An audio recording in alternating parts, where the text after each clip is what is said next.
Hello, everybody. I should have done a transition or something, because, poof, I'm spooky. Uh, that would have been way more dramatic with the transition, but dun dun dun. That can be the transition. Or, maybe my, maybe my editor will feel like, doing something extra and just slap a weird transition on the YouTube video or something.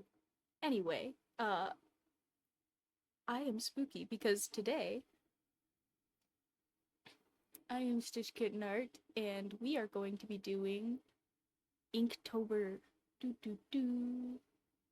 for spooky month. Also, I know Inktober isn't like officially spooky month prompts. It's kind of just like okay. So anyway, let me back up and explain to you what Inktober is. It is in fact a drawing challenge that people typically do through October. If you didn't get that from the name, and I have been doing it for October so far. Hopefully I make it through, but there are many days left. I have really been enjoying the prompts so far, but also I have been putting a lot of creative energy into those. So they yeah, they are more effort and stuff than my usual sketch dailies and things. So if you want to see those are up on Reddit already, and I need to cross post them in October, but I keep forgetting. They are in the sketch dailies though, and on my page if you guys want to look there. So the other thing is, uh, it is typically a drawing challenge that is meant to go back to like traditional arts, uh, and like base, uh, like very basic like supplies, like very traditional like inks mostly. I know people do use sometimes like gels and acrylics and stuff, but the point is supposed to be kind of to use just inks. And uh whether that's colors or marker or whatever that is ink, that seems to be where some of the freedom lies. And I uh, purchased a really cool uh, subscription box from Art Snacks. Not sponsored or anything. I just spent my own money on that because it's very cool. They did give me a wrong tracking number, which that seems a little odd because, probably that's automatic. But oh well.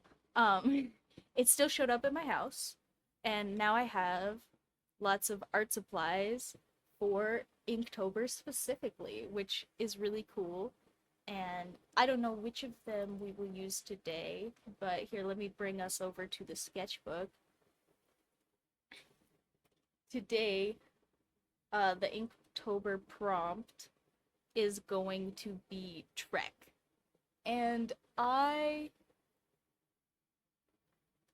immediately thought of Star Trek and just wanted to do Star Trek, but we're going to not because, like I said, even though Inktober isn't inherently supposed to be spooky prompts, I have been making spooky prompts like for what was it? Oh, for exotic.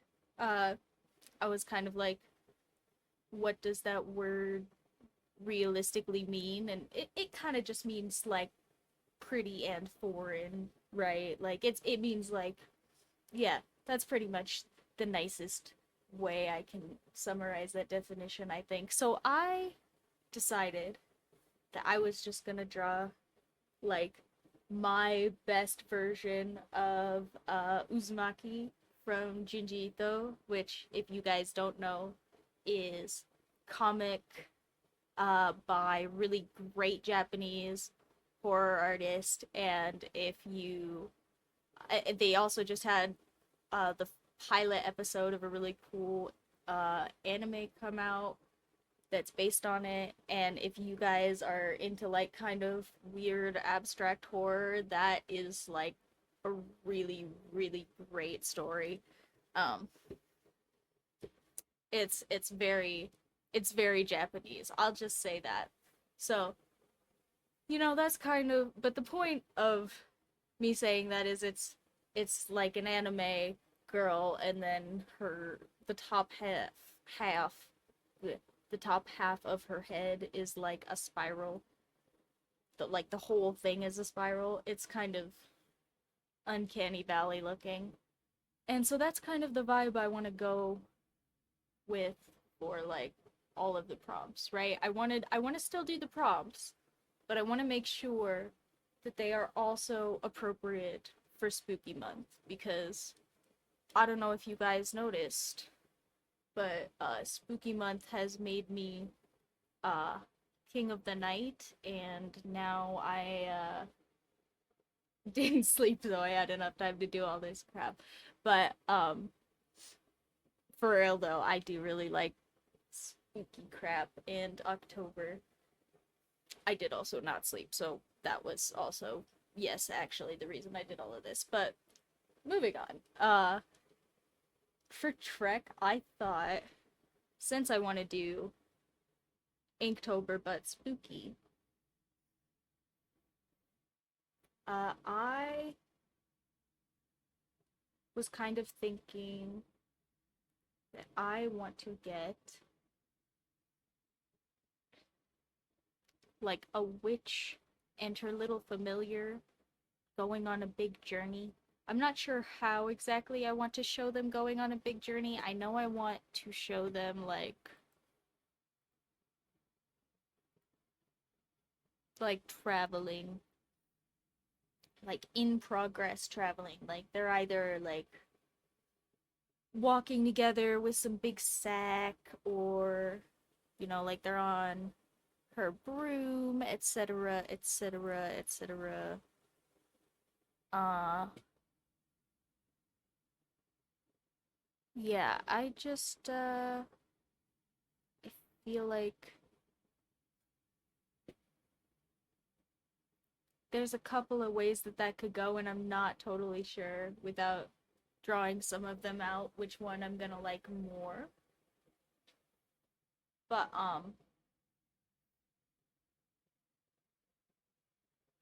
I also realized I forgot to take my stomach Dr. Apples this morning. So I'm gonna do that real quick. Give me just a second. Sorry about that.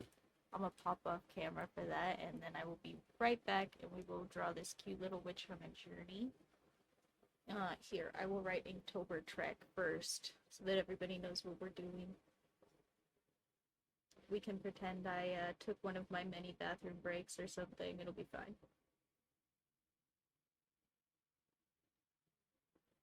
Oh, right. I keep writing the number, but I forgot that time, so let me redo that real quick. Today is 6. Trek. Okay, great. Sorry about. I can remember many things and totally be ready on time, and still things will go wrong. That is unfortunately my brain, I guess. But we're doing it. Okay, I swear I will be right back. Where is my. Yeah, anyway. Right back.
Okay, there. Problem solved. And now we are perfectly qualified to figure out what our witch and little cat are doing. Uh, okay. Well, I said we could do them just walking, like, kind of fast through the spooky forest. I mean, that would be something. Just have, and then we would just have, like, wish. She's kind of walking. Maybe we've got like staff with some light or something.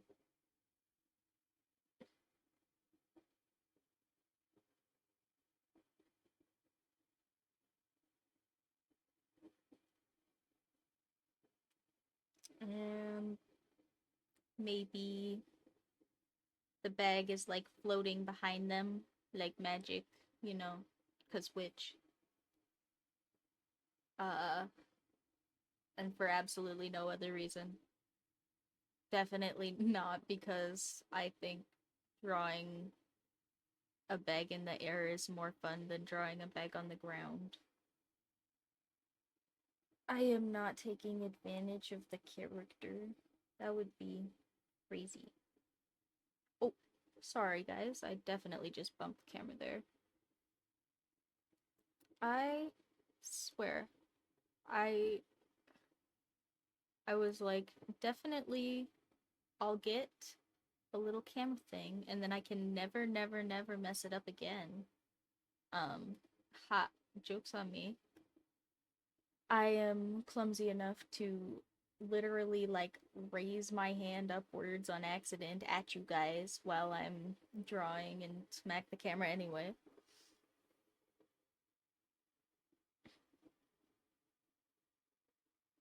Oh, apparently though, guys, even though I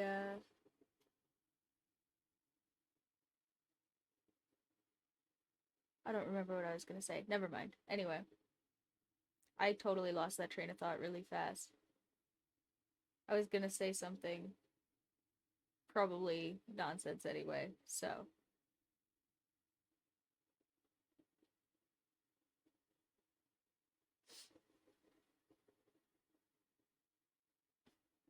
what should our witch be taking for a walk?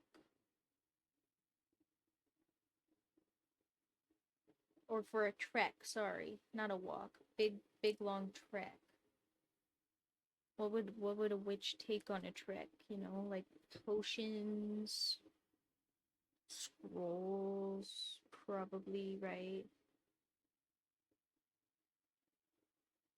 Maybe this whole big thing on the top is like her grimoire, and then we can have,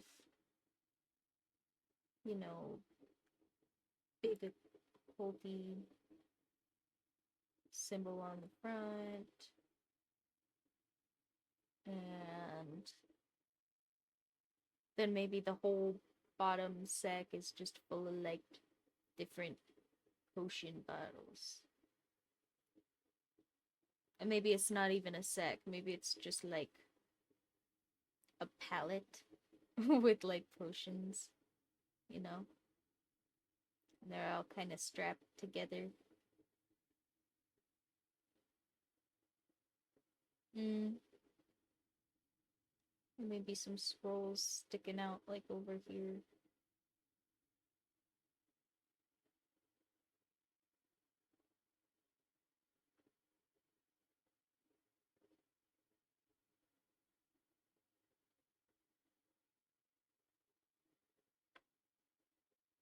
That's kind of cute.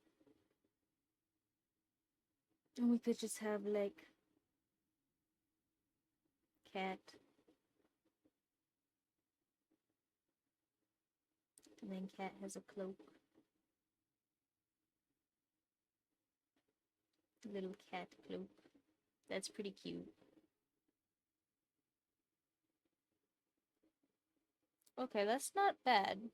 I don't know. I don't know. That seems like there's a lot of space for it to.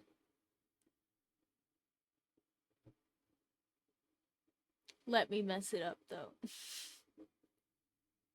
Not that that means we won't do it, but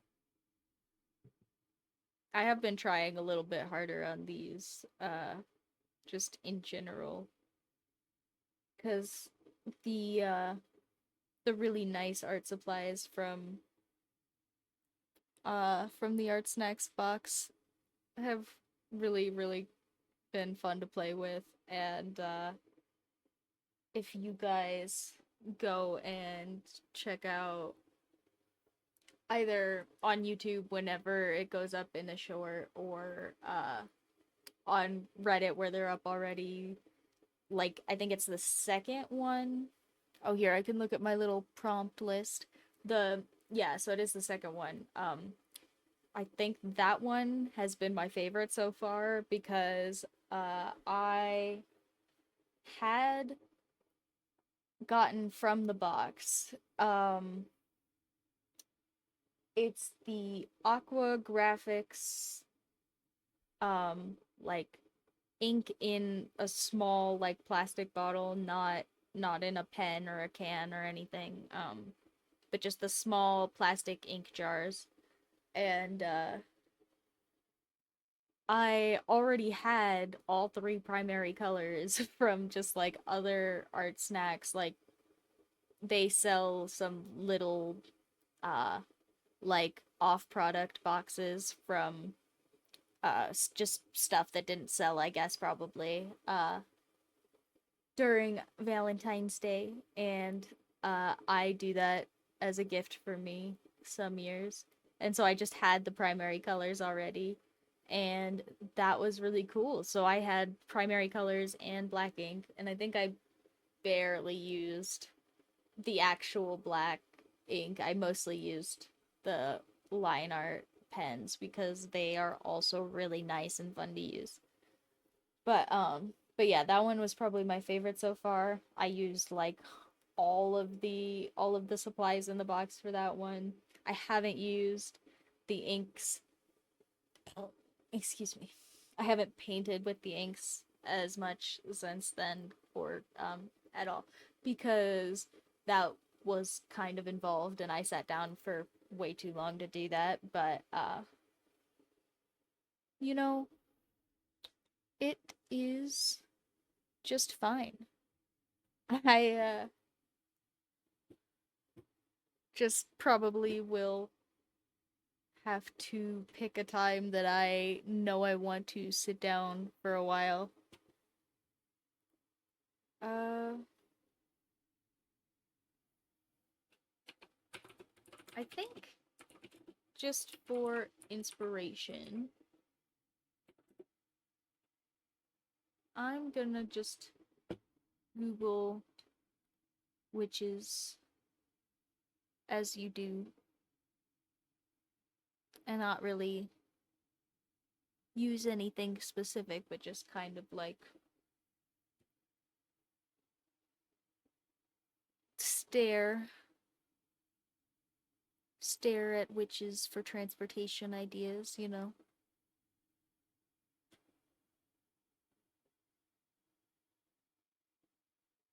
Mm,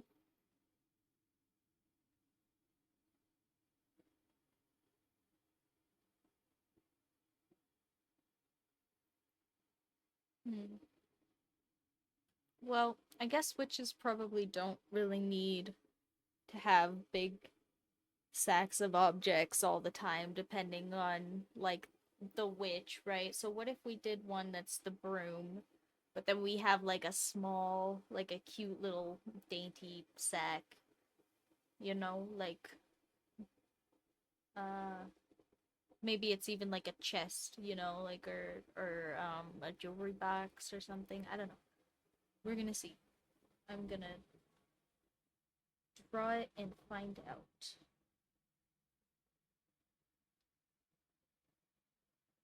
Okay, so we have witch broom, and then put a little cat on the back.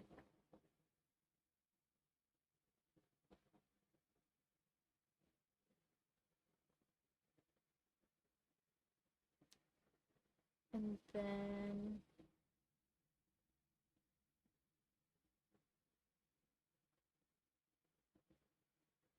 what if it's just like a basket?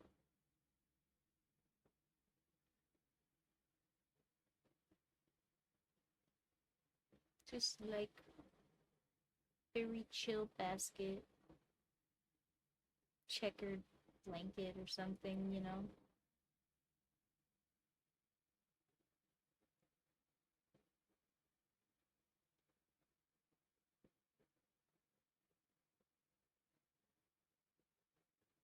Maybe we could even put a little bow on it.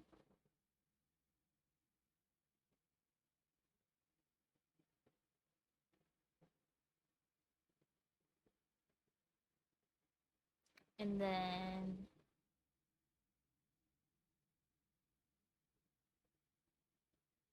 oh, go right ahead. That's what it's here for.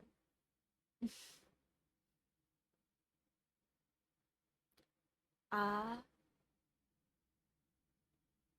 I'm just trying to decide how I want this witch to be set up here.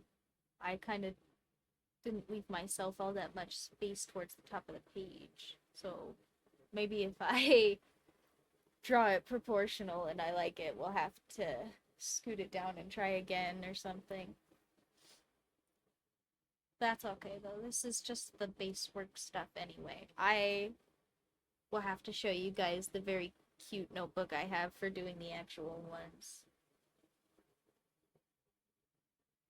Oh, I kind of took a while doing these, so I'm gonna try and stay on task because I will totally get off task. But if you want to see the other ones, they are up on Reddit already, and the link to that should be on my channel if you wanted to check that out.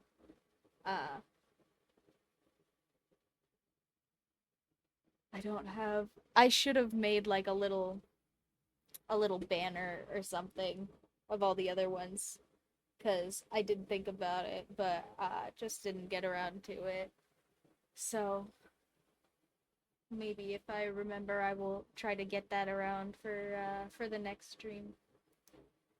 Because I did figure people would want to see the done ones. I have really enjoyed liking. Or, sorry, I have really liked doing them. I really enjoy how they came out. Uh,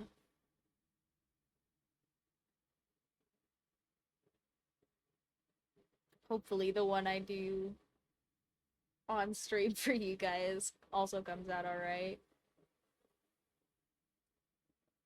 That would be a little sad if I ended up doing some really nice ones by myself and then you guys had to watch me draw something crappy. See, that's kind of cute, but I'm still liking this silhouette better. And maybe if I had this more proportional, I would like it more, but I don't know that that is the case. I think I'm still going with this one for now, but we should have a third one. Just to be fair,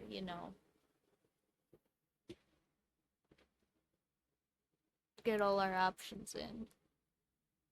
Okay, so we have walking about and flying on a broom. How else would a witch get around, guys?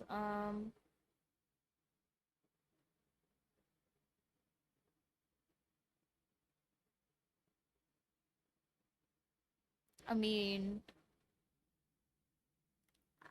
magic, but that kind of seems like a very generic answer. What about...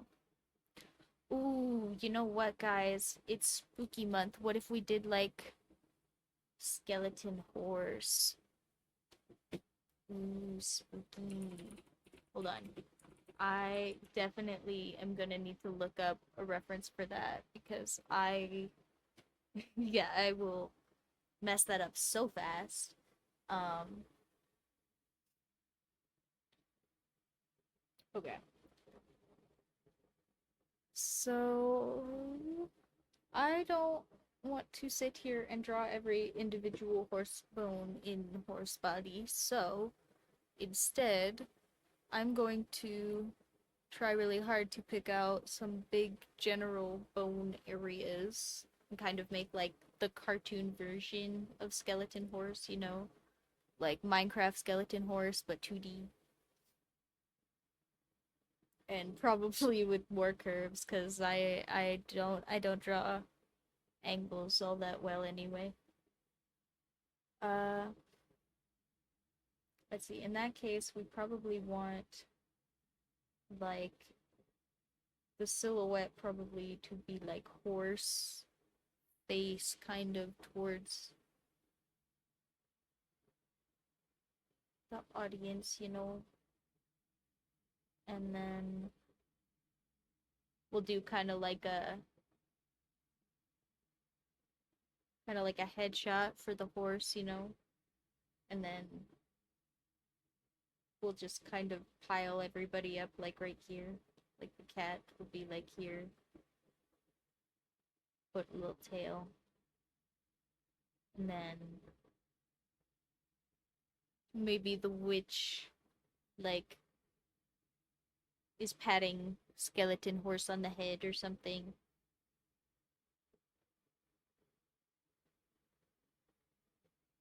Just kind of sitting.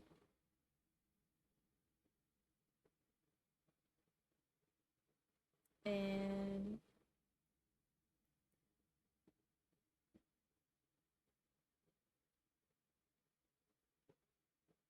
have witch skeleton horse, and then obviously witch robe. Everybody else got a witch robe, so we gotta give this one a witch robe. We've made it a theme. Witches have robes, says I. Uh,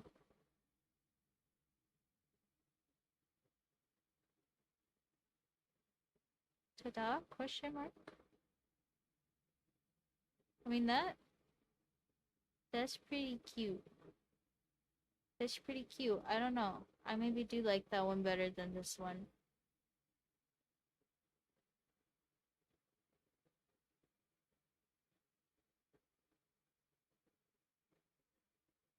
Hmm. Skeleton horse is pretty good, guys. That actually came out super cute.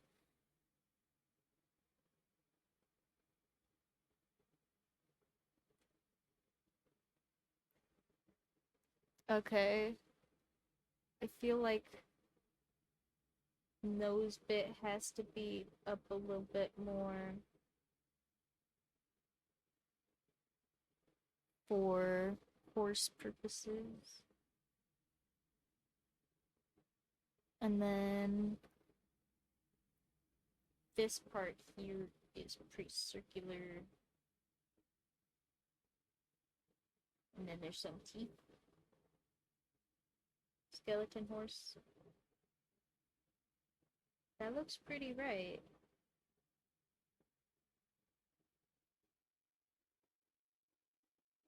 And then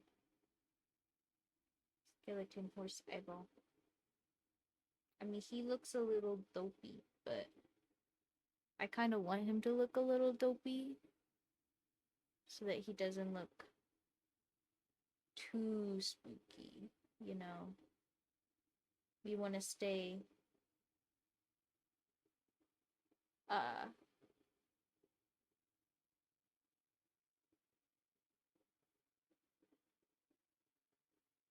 decidedly in the realm of cartoon skeleton horse.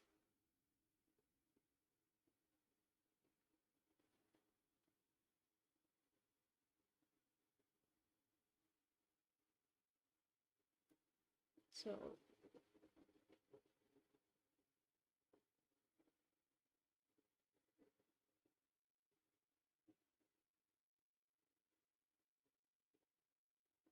And then we have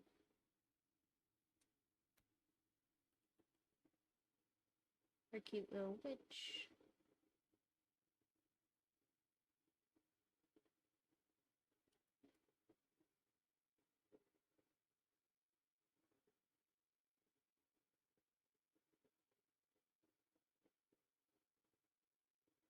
And she does a little pat. Skeleton horse's head.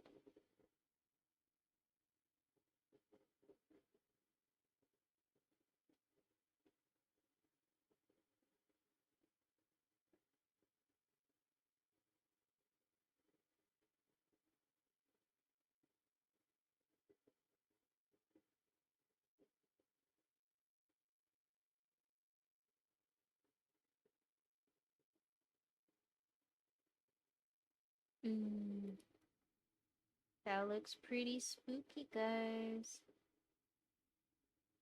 I think I definitely like this one better than this one.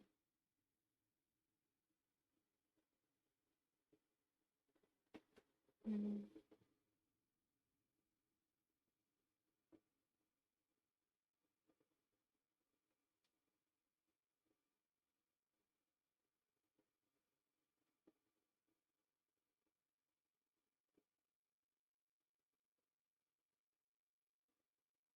And make sure we don't forget the little kitty back here.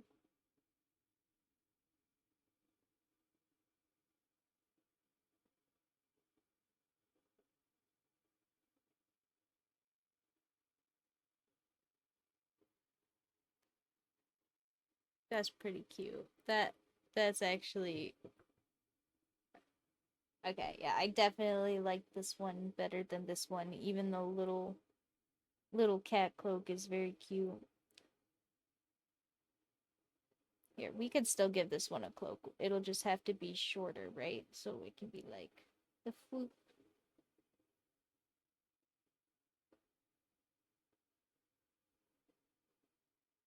It's so cute. Okay.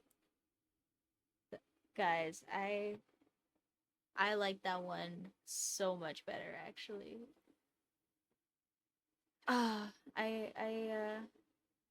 I'm actually the skeleton horse. The skeleton horse did it for me way more than I thought it was going to. That's so fun. It's so spooky. For those of you that did not hear me express my love of Spooky Month before, Spooky Month is very cool. I saw somebody make like decorative like paper snowflakes out of trash can and bags and use them for like spider webs for Halloween. I'm definitely gonna do that. I keep saying and still haven't, but you know, I'm definitely gonna do that. That's very cool. I want trash bag spider webs all over my house. That sounds. I mean, honestly, they really didn't even look that bad. Like they did not present them initially as like this is the trash bag I cut up. There was like, haha, Halloween decorations. Uh, and I would not have guessed. I would not have guessed that it was not uh just a cheap decoration from the store. It was actually pretty good. I guess it probably depends on the trash bag you cut up, but anyway, uh should I do something goofy with her hat?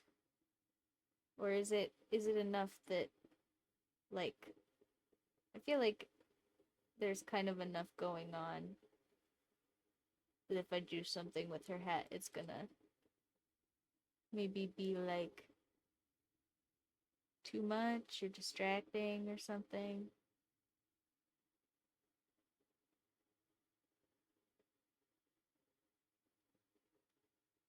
Maybe I'll just put like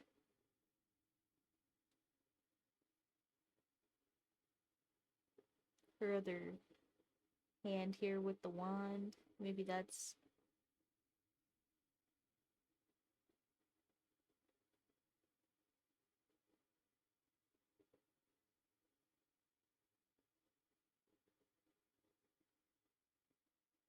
Nah, I kind of really don't like that, so I'm gonna erase it. But that's okay, because this is dun dun dun dun the sketchbook with nice paper in it, so I can erase stuff.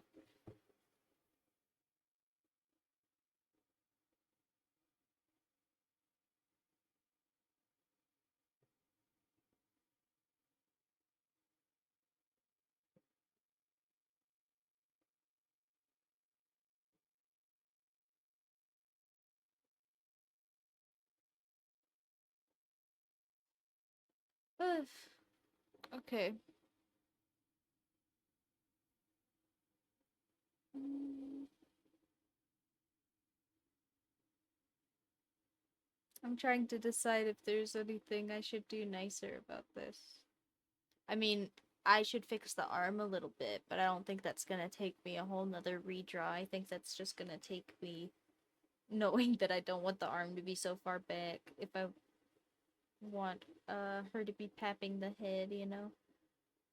I could maybe honestly even fix that right now with the sleeve, but I'm gonna leave it alone as a reminder.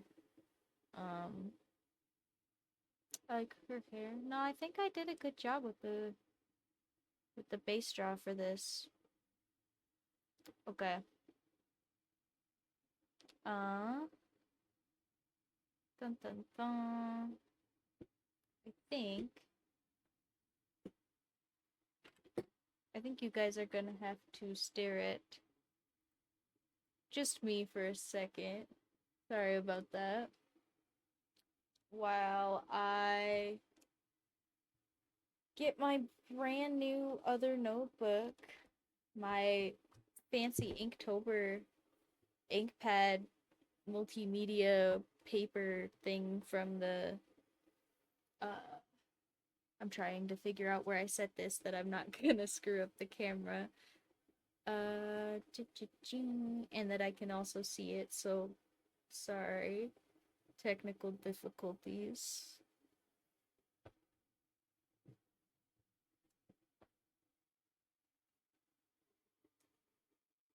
If I just put this like here.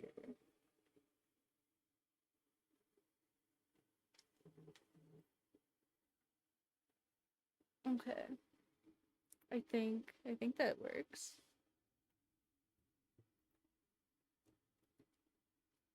All right. And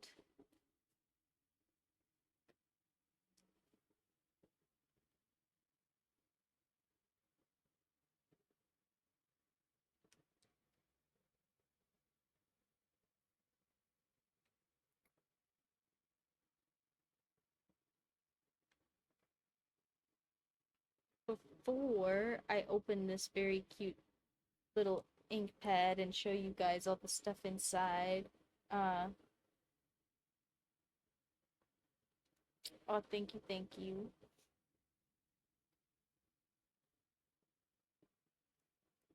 I don't I don't know if that does anything multiple times, but I appreciate the engagement either way. And I mean, the dopamine loop definitely goes off again, so that's something for everybody. Uh, boo-doo-doo.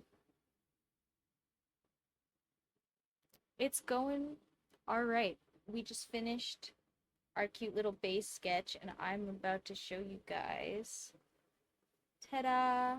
So, with all of the cute little art snack supplies, for the Inktober box, I got this is and I have the little like paper thingy so that I uh remember their name. So, and apologies if this is not how you say the last name, but Mel Stringer, I think, is the name of this Australian artist and illustrator.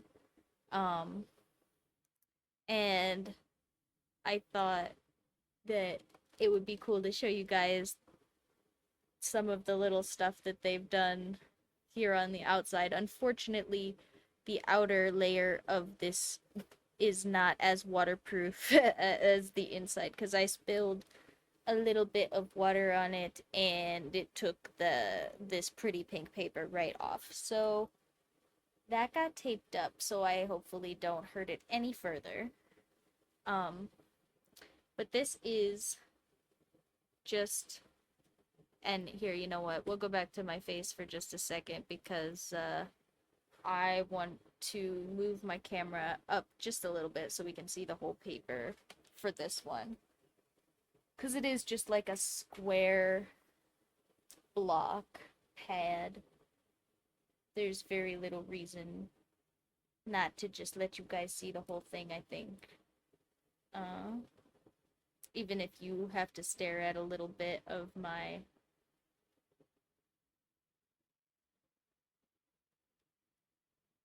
desk, I think probably we can get most of this in the shot and still have it focused very comfortably if I can get the arm where I want it.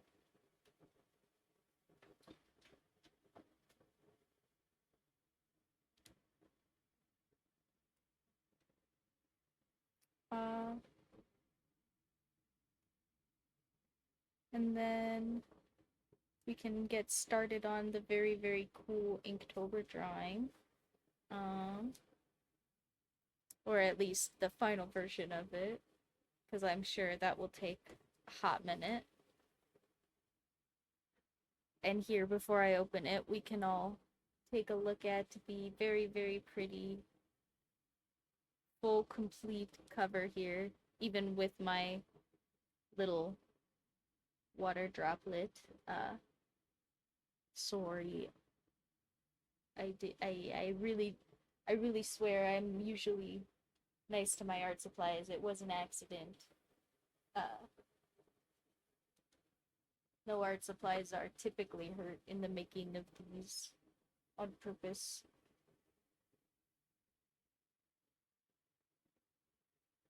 Alright, so I think we do have the majority of the paper block in the frame. I think you can't see just the very tips and bottoms of it.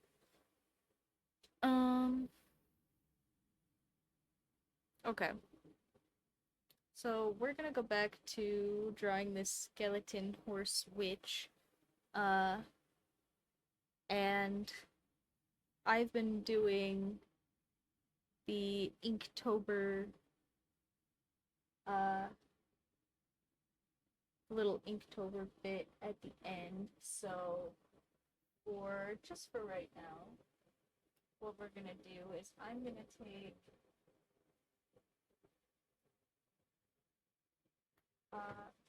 don't know how I have so many sticky notes all the time and I can never find it. Okay, hold on.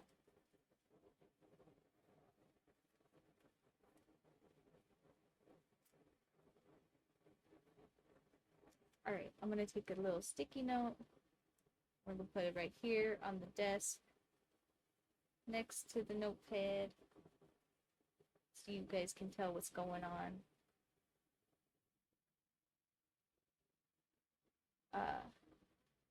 If you're coming in and out.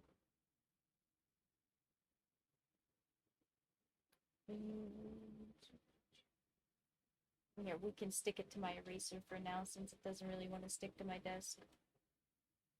I'm not using it yet, and I can take it out of the case. Okay. So, today for Inktober, if you weren't here at the beginning, the prompt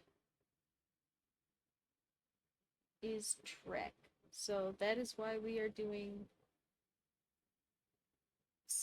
for our spooky version, Witch and Familiar on a hike.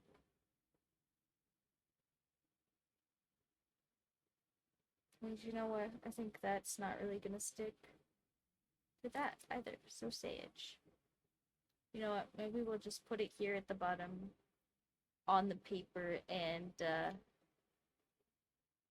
you know, if it ends up being in my way, then I'll move it. It's a sticky note. Okay. So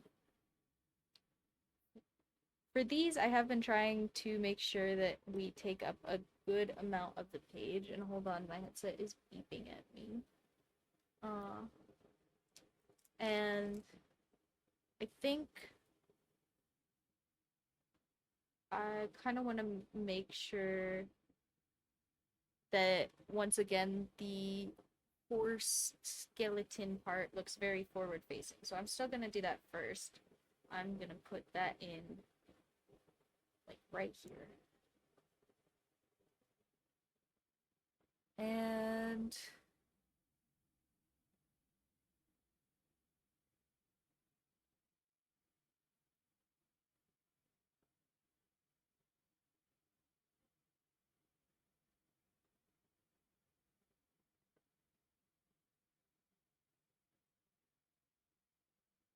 I want to make sure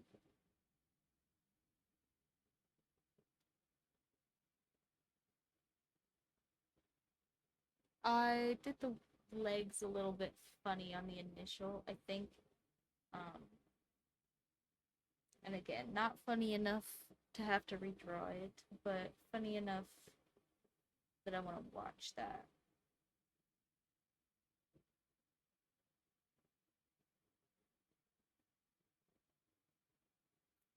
And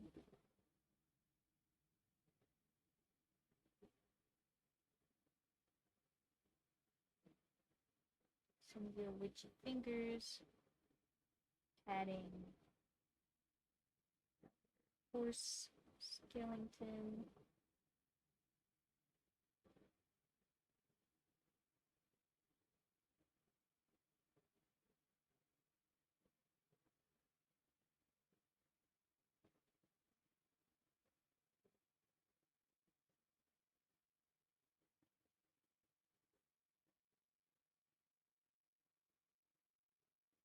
And we want them to be very chummy, kind of dorky, derpy looking. Because again, we want them to stay pretty squarely in cartoon skeleton territory.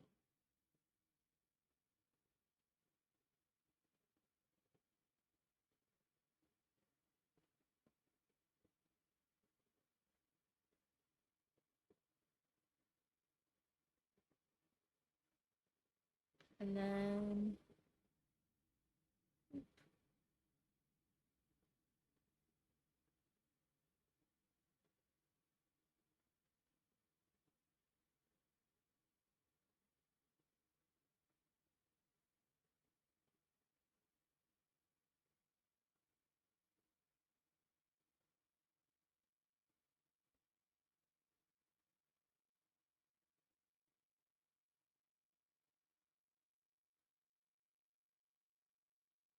um,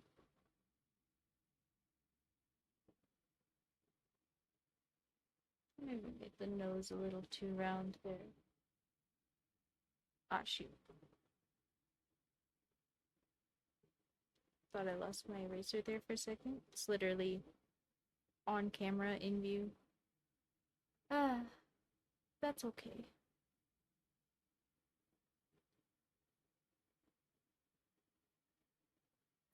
One of me and my partners.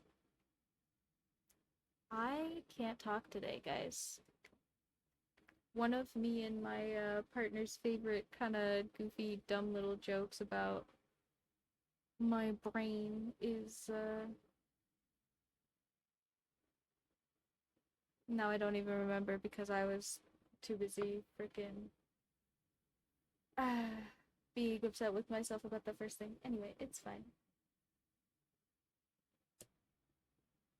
My brain is being goofy today.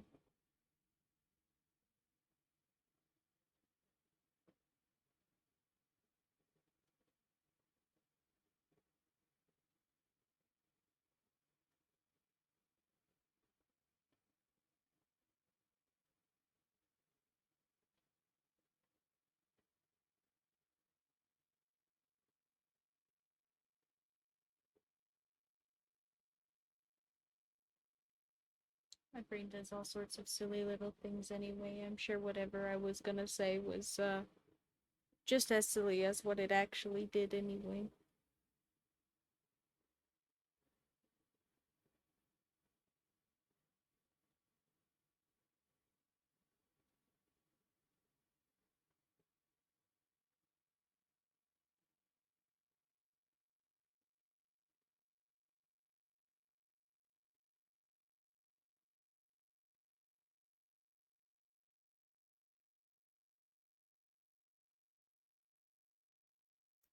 he is looking pretty derpy.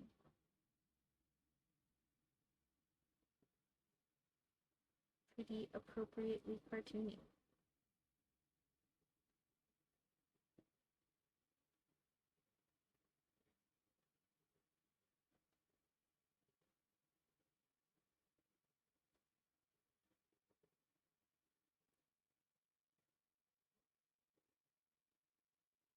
Hmm.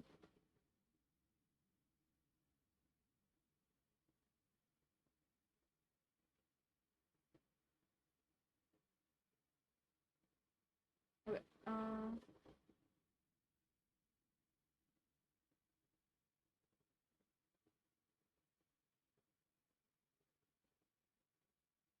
Horse neck kind of just sitting here. I don't think we need to block that a ton other than just to have the base work done.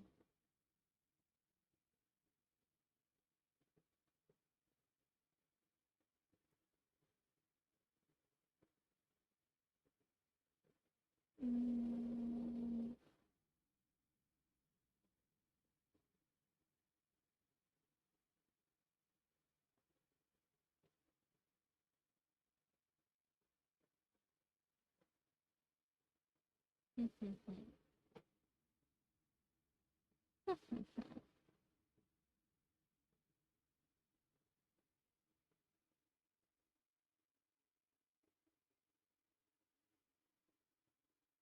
Okay. So I want the witch to kind of be here. And then I don't want to frick up this arm real bad again. So I'm just gotta be more down and out like that. And then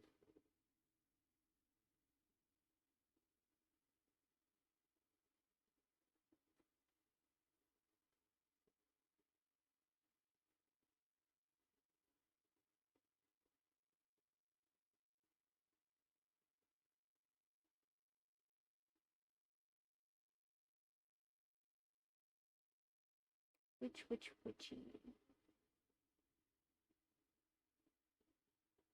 Big witchy flowing hair.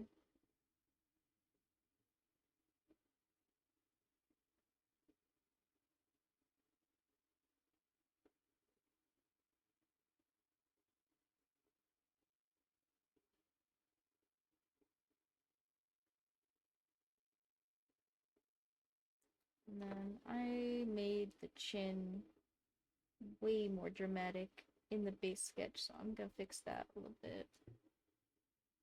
Bring it more up. Like that.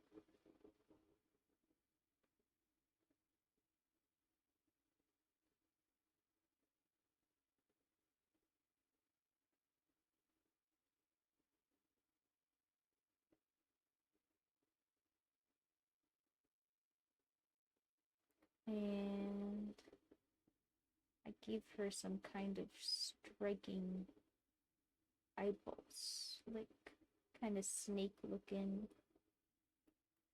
And now I made them too big.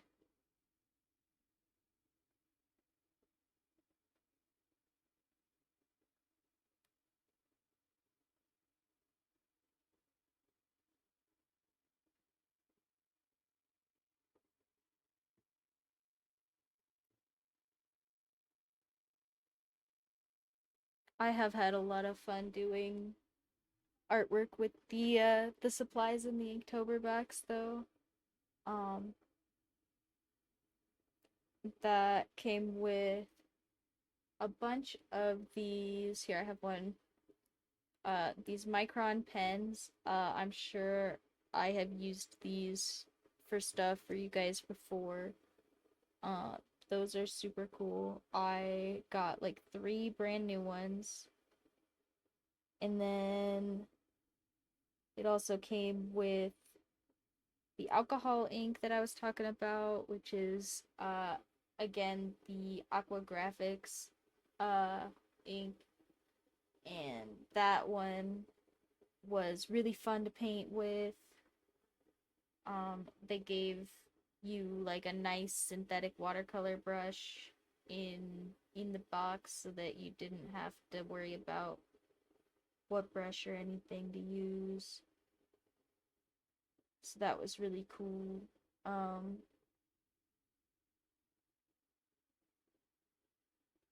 let's see what else. Oh, you know what was in there that I'm a little disappointed with is there was a Copic brush pen. I thought that was gonna be like the coolest stuff ever. I thought that that was gonna be like bad freaking butts. I don't know why I'm being family friendly an hour into the video, but you know, like it was genuinely really cool that I got one. I was like, this has got to be like a really cool supply, and then it just like isn't that great. I mean, it's fun to kind of like ink doodle with, and I probably will use it at some point for this piece, like either for a big flat area of ink or like for some texturing or something, but also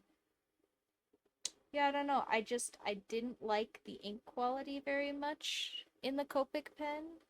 It seemed like kind of streaky, kind of not as fun to use as some of the other ones.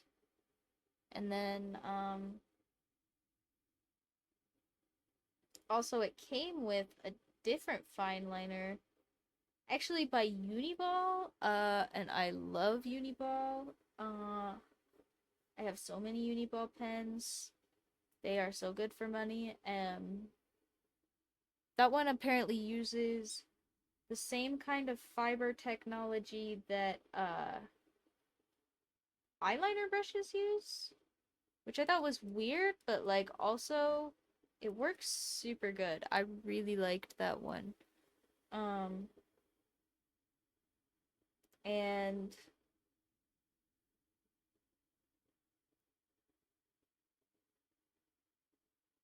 yeah, and then so between like the little tiny eyeliner brush from Uniball and the micron brushes, I didn't find a lot of interest in using the Copic pen, which was really sad because I have so many Copic markers, and I kind of just feel like Copic ends up being one of those things that you pay a lot of money for to find out is kind of not worth the money, which is so sad. The markers were totally worth the money when I bought them, but that was many years ago. I do not think buying more of them is worth the money. And I was so excited to have the brush pen be like really cool. And it just wasn't that cool. I just didn't care all that much about it, which was a little bit sad. Uh, because I really like Copics for the you know the concept. Like I thought very very clean ink, reusable like pen and casing and all of that. Super cool idea. Um, except yeah, the production or something is just not very good with those because they end up with a lot of technical issues. And apparently that has transferred to whatever this pen is, which is a little bit sad.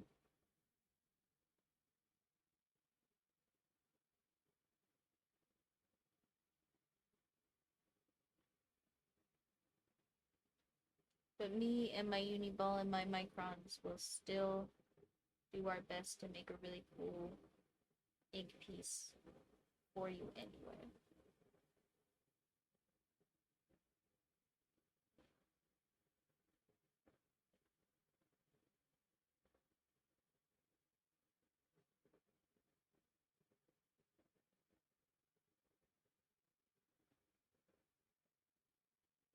And then in the silhouette, I have her sitting kind of side saddle into us, but I think I'm gonna have actual version be the witch kind of sitting side saddle away from us. Like, I don't know if that's gonna read, but we'll see.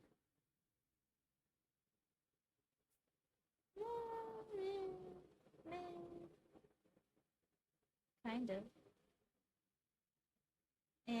Nah. I'm just gonna add the legs going back this way. Ignore me.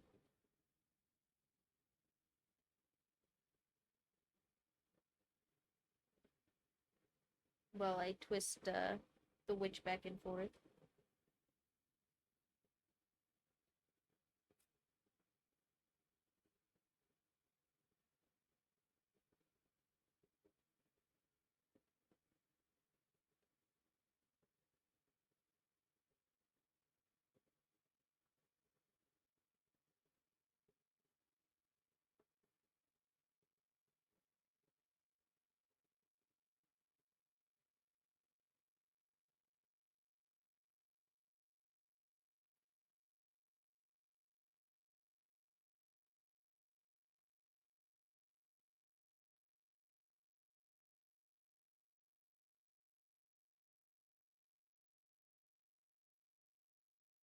And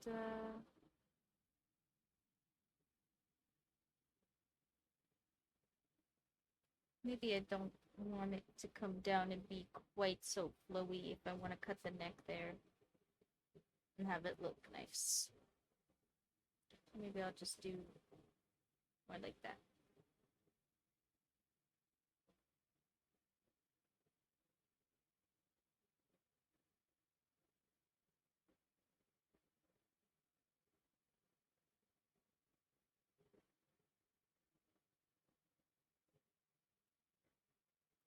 Mm. Last but not least, we gotta have our cute little kitty sitting on the back here.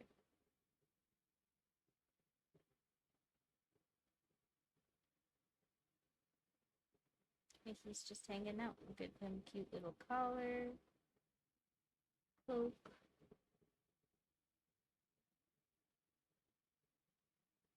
and swish his tail up back here.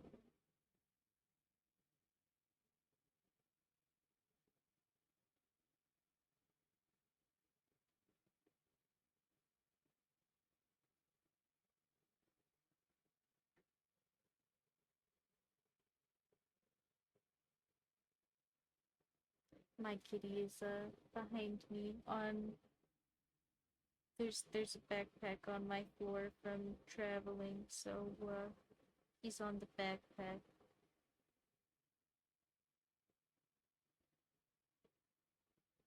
If he sleeps there, I can't leave. He's such a cutie.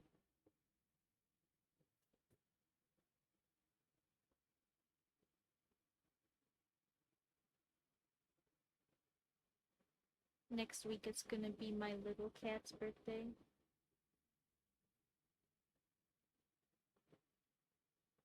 He just got he just got snipped at the vet. Poor guy.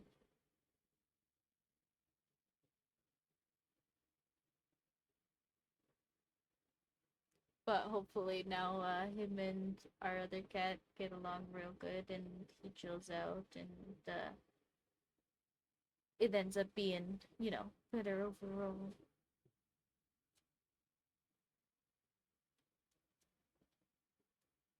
Alright.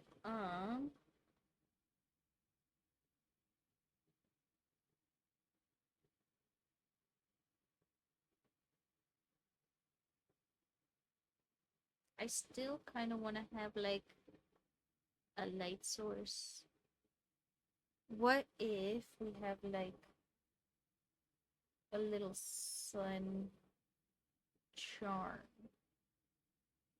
that's like glowing, you know? You know. the sun is the sun, you know?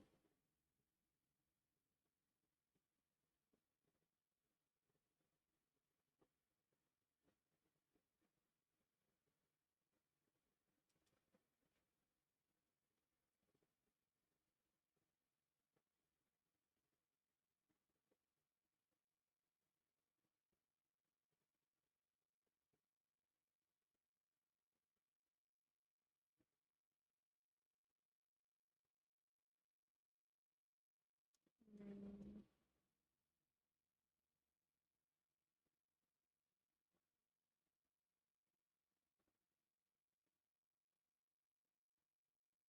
just draw a little glowy circle around it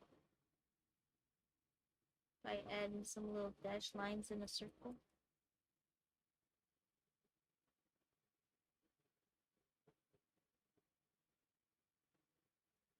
And ta-da, we have glowy sun. My pencil is maybe running out of lead, guys. That would be a catastrophe.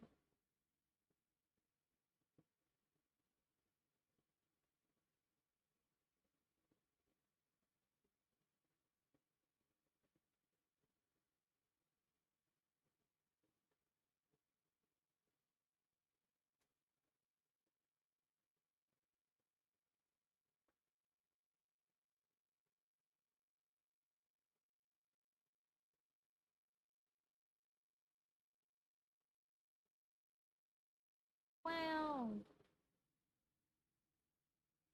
Oh,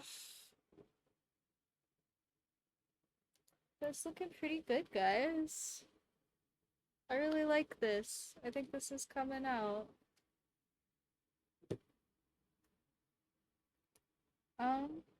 Okay.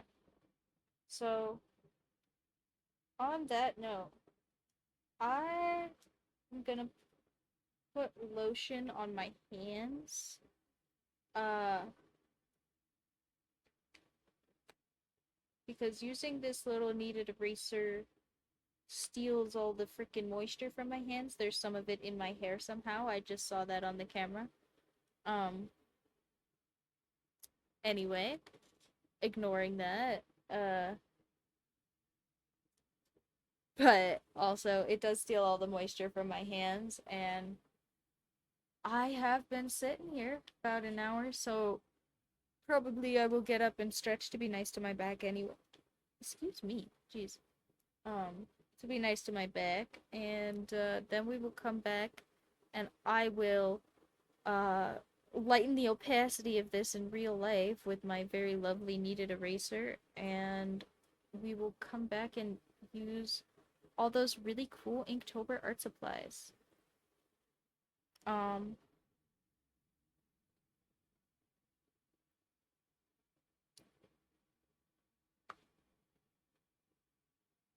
Here, let me, we'll put on the sticky note that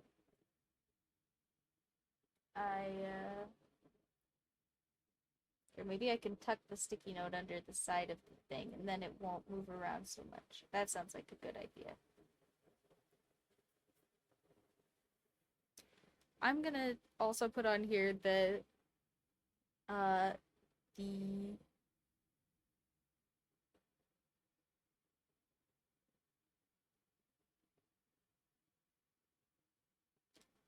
sorry, that the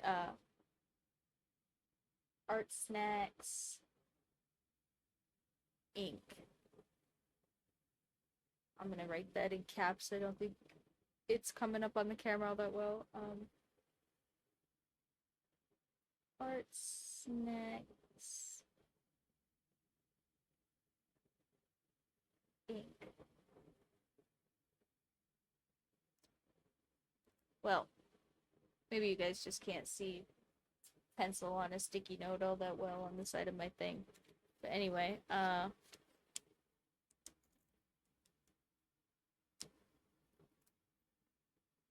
here, I will just put it in the chat for anybody who wants to check any of that out. This is day 6 of Art Snacks ink and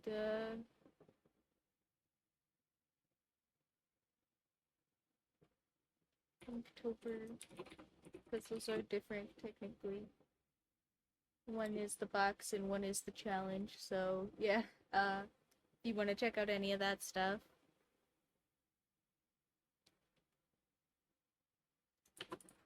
Oh yeah, prompt is track. Sorry, I was just trying to remember what else I had on that sticky note.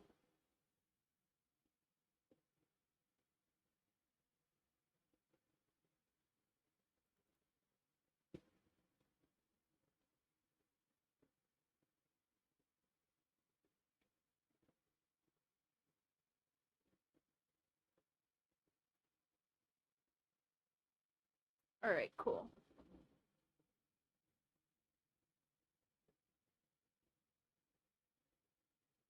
Well, I will be right back after I get some lotion and stretch my back for a second. Because I am totally not an old person, but taking care of your back is really cool if you have boobs like me. So yeah, I'm gonna go do that. Bye.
Okay.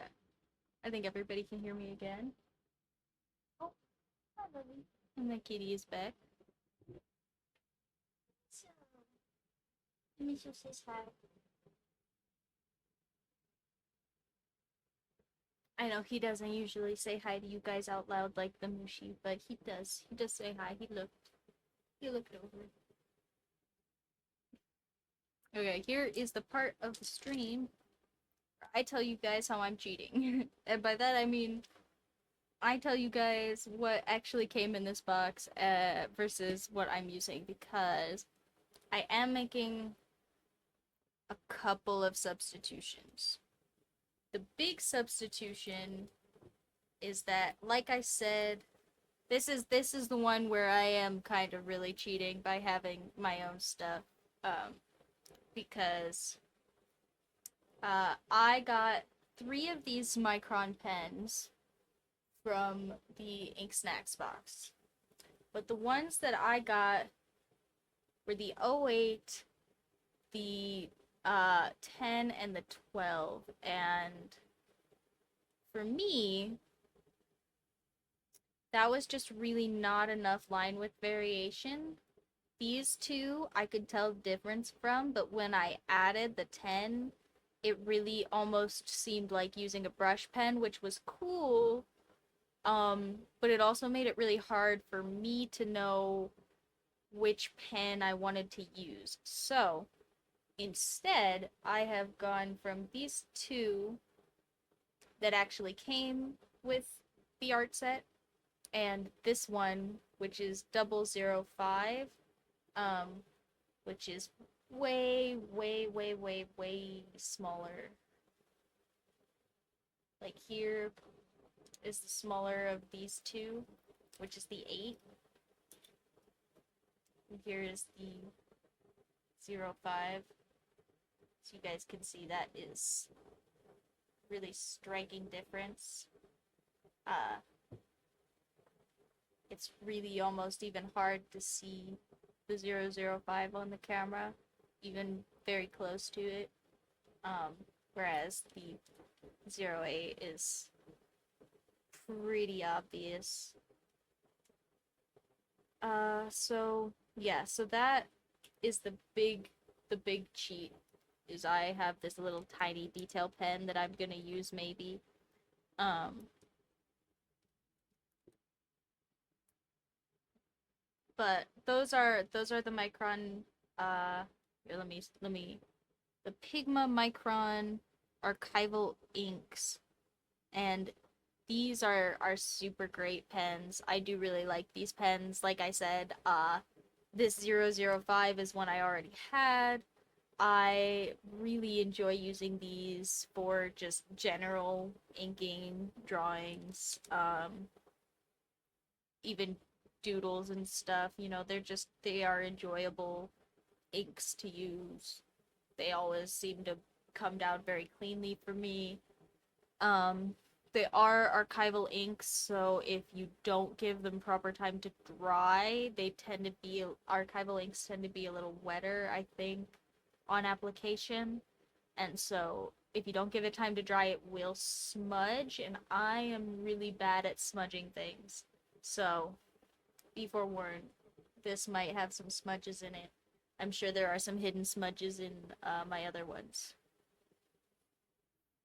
Um, Moving on from the microns, other things in this box that I maybe will use uh the Marabou Aqua graphics inks, but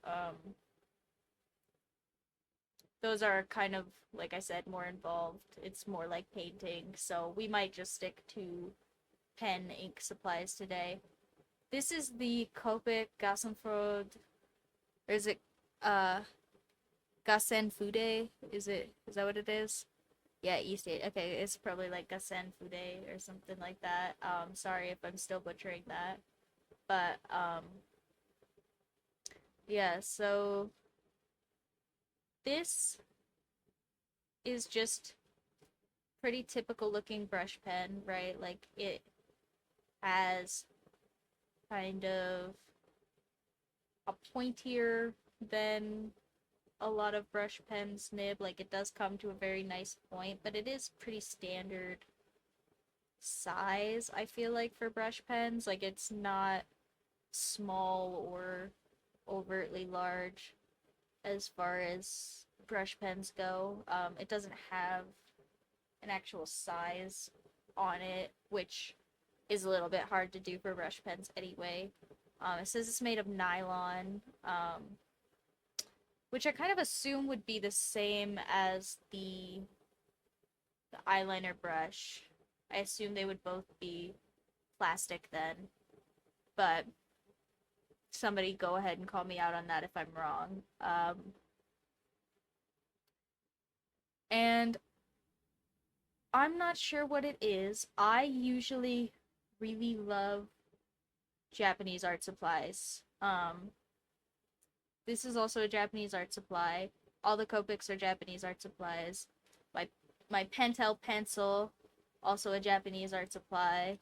My frickin' Micron pens that I was just talking about, Japanese art supply.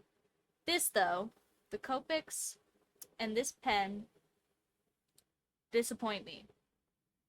Massively disappoint me, and it's really sad because I would really love uh sit up here on my Japan skeleton horse and tell everybody about all the wonderful art supplies that you can buy from Japanese companies and have forever be like my pencil, but these markers are not it, and this pen also not it. Um, the brush pen itself I have no problems with. But the plastic casing looks like it has very similar manufacturing problems to the rest of the Copics, where it has a lot of points. I don't know if you guys can see, but it has a lot of points on like the outside of the pen that seem very prone to air leaks. And mine thankfully didn't come with any cracks in it, but I know that that is a common manufacturing problem for the Copics in general, is just for the actual casing to have very small microfractures and then for it to just dry while it's sitting on your desk. Uh, and thankfully, other than it being the same plastic casing that Copic usually has issues with, I didn't have any issues with mine, but it is really inconsistent ink, which is my big issue with this pen. It is just like, I'm not sure what it is, but the bristles are like too free or something. I personally, maybe if you are really really talented, um and you can get this to do some very cool texturing, uh that is what I have found this to be good for, is like texturing and stuff where it doesn't matter so much if you're being really precise, because the bristles seem to have a lot of give, and that means that since it does have such a fine tip on it, I kind of expect it to be putting down a line, and it kind of puts down like some brush streaks, which is neat. It's definitely neat. It's just, oh, hi. Sorry, that's my cat. Hi. Do you want to come say hi? Say hi. Say hi to everybody for Spooky. Are you spooky? He's very spooky. Oh, okay, bye, loves. That's the one that will say hi loudly for you guys. The other one would rather not. Oh, oh yeah.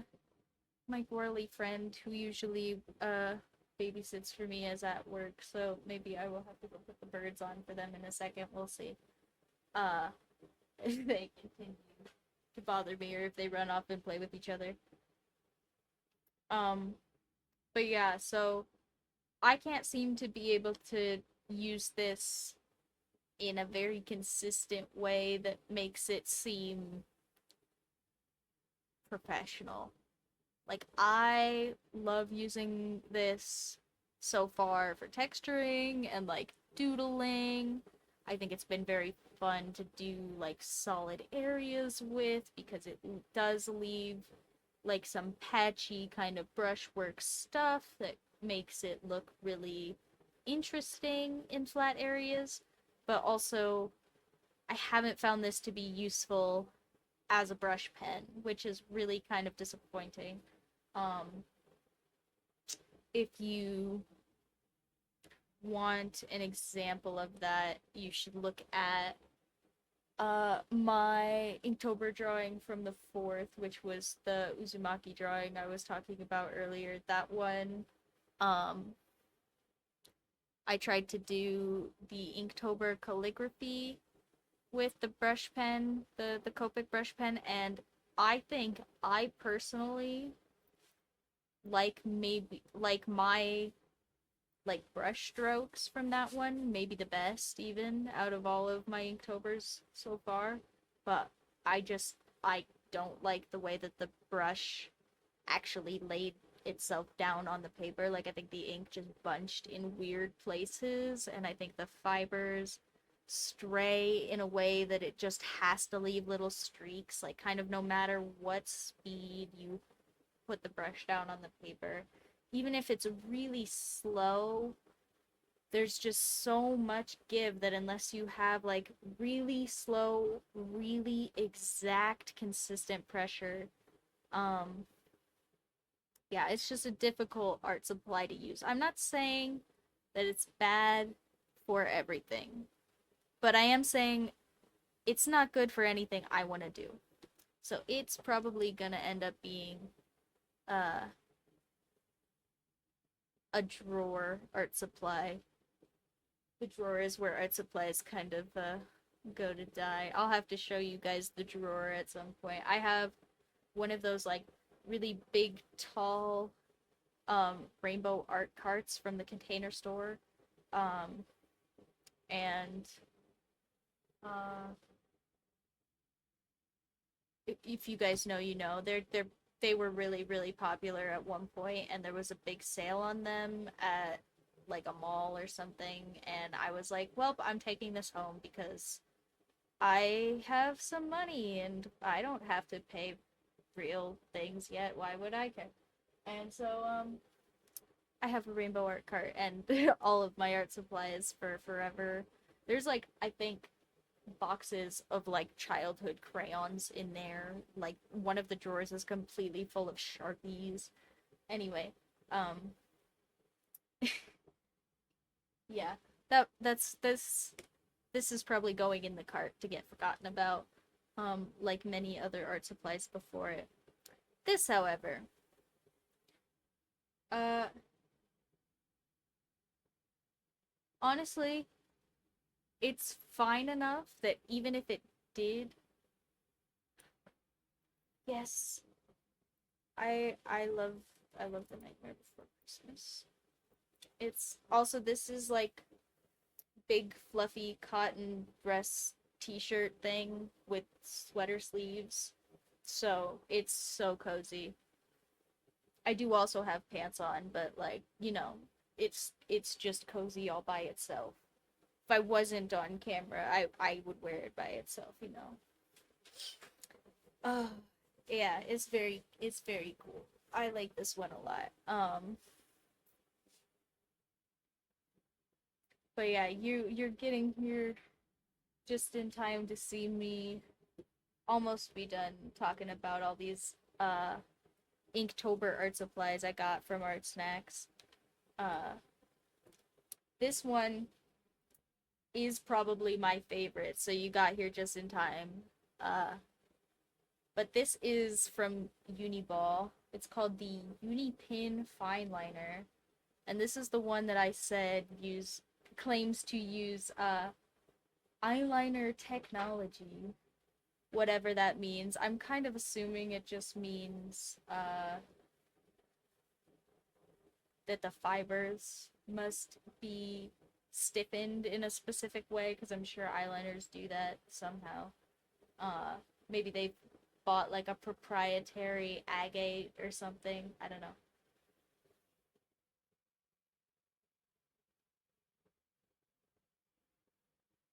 Okay, sorry. My cats are behind me, and I thought for a second they were messing with stuff, but it's fine. Anyway, but this one has been my favorite supply so far because if you look, this little tiny nib, like this is me, this is my fingers, my little tiny girl hands, and yeah, like this is very thin. Like here, let me get that 005 little tiny fine liner that's even from before. Like this is almost as small as this is even, but just like as a brush.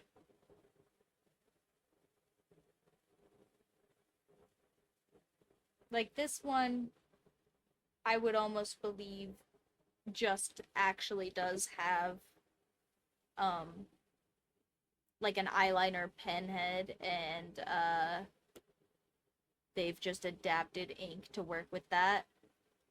But it is super tiny, and I can get way more consistent lines with this than I can with the Copic pen, and I'm sure it's easier to do with less fibers and a smaller brush head, but the Copic one also cost, according to the little menu thing that they sent with these, 750 retail, whereas this is 650 retail. So it's a whole dollar less, and I don't know if you noticed, but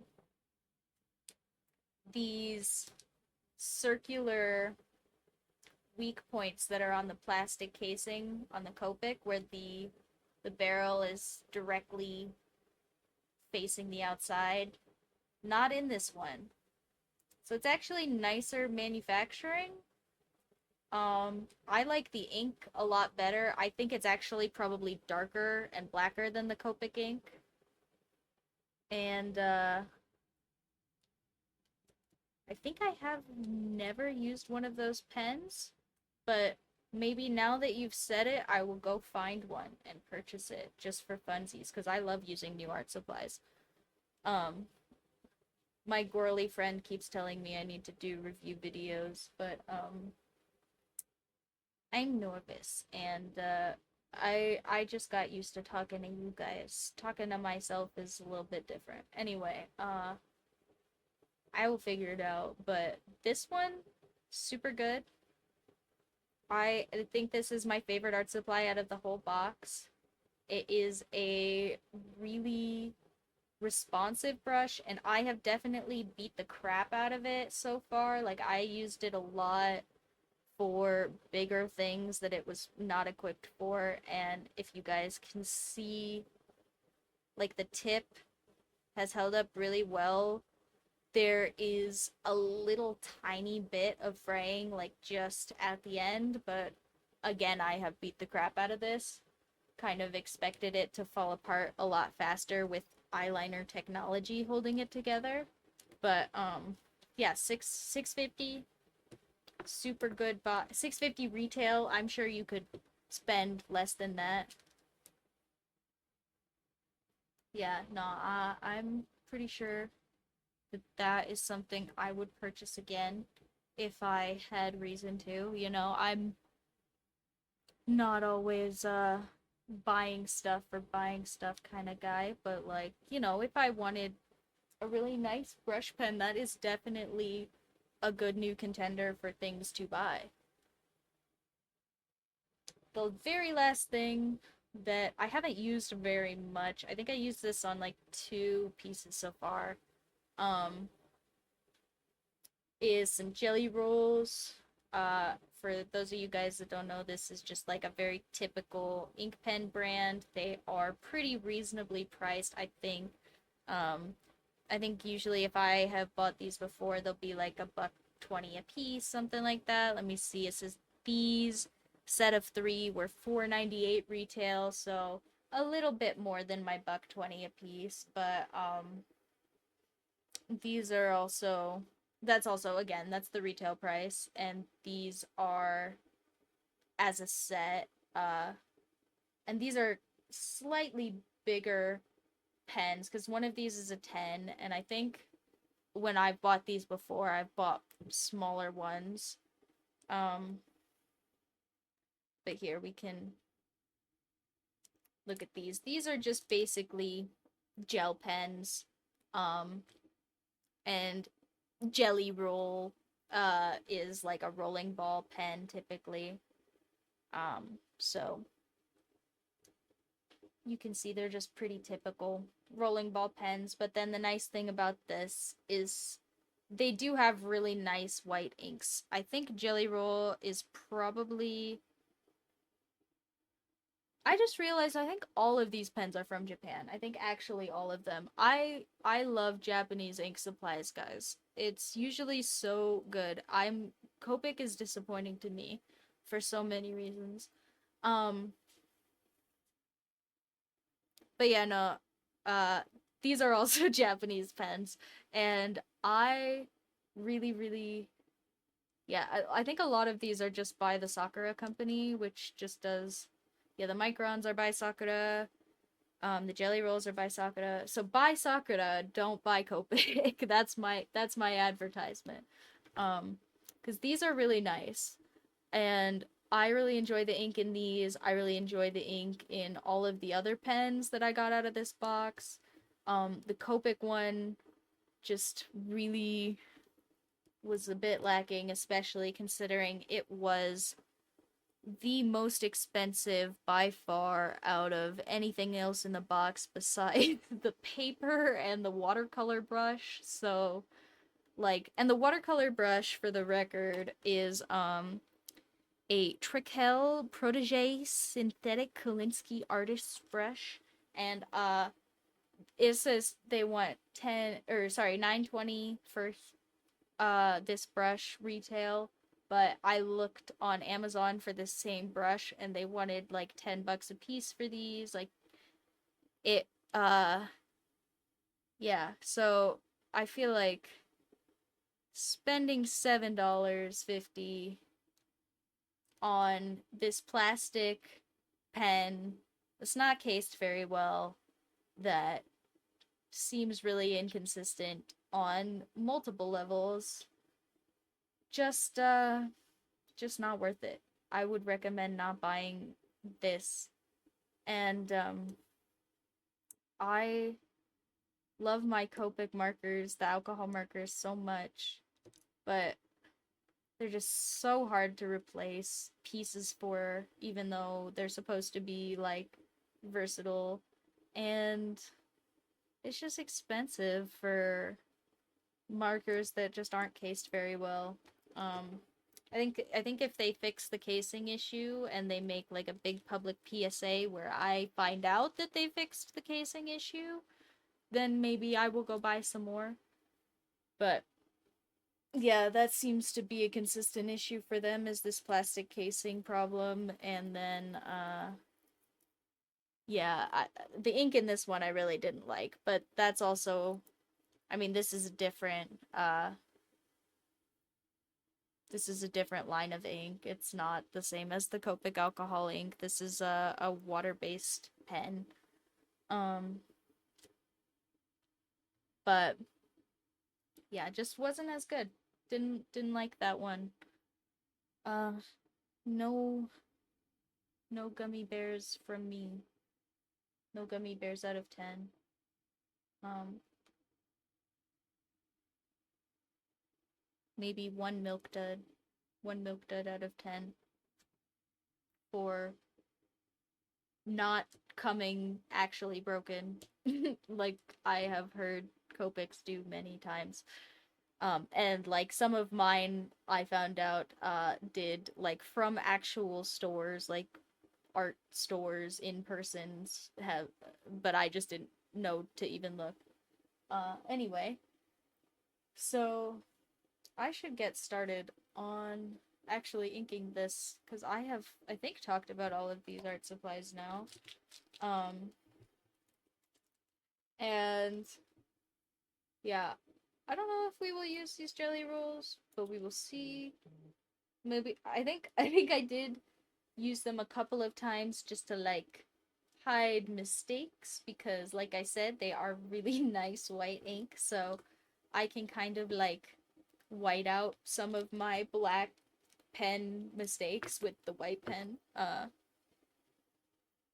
I think I probably have done that more than I've actually used them for art, but that totally counts. So, uh, whiteout for me needing an eraser all the time, that's an art supply too. Uh, okay. I think.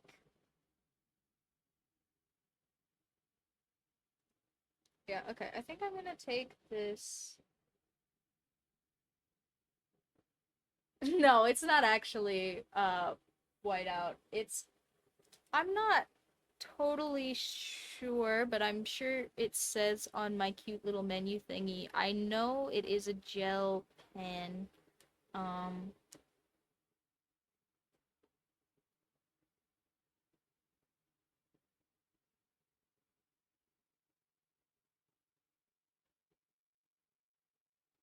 yeah, it just says white opaque gel ink, so I'm not totally sure if it's like acrylic or if it's also an alcohol, or I guess it can't probably be alcohol ink if it's white.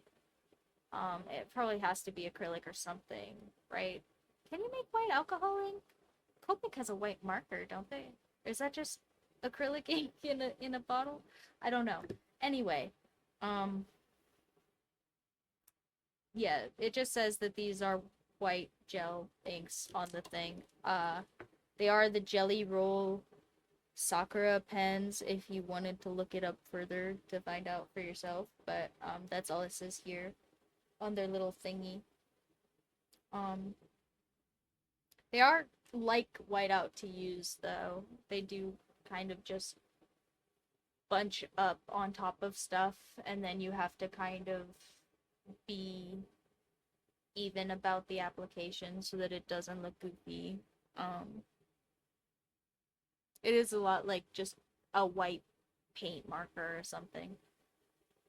But I think I'm gonna take first, like I said, I want this skeleton horse to really stand out. So I think I'm gonna take this biggest 12 micron uh and just outline the whole horse skeleton and just make him look very nice to start out.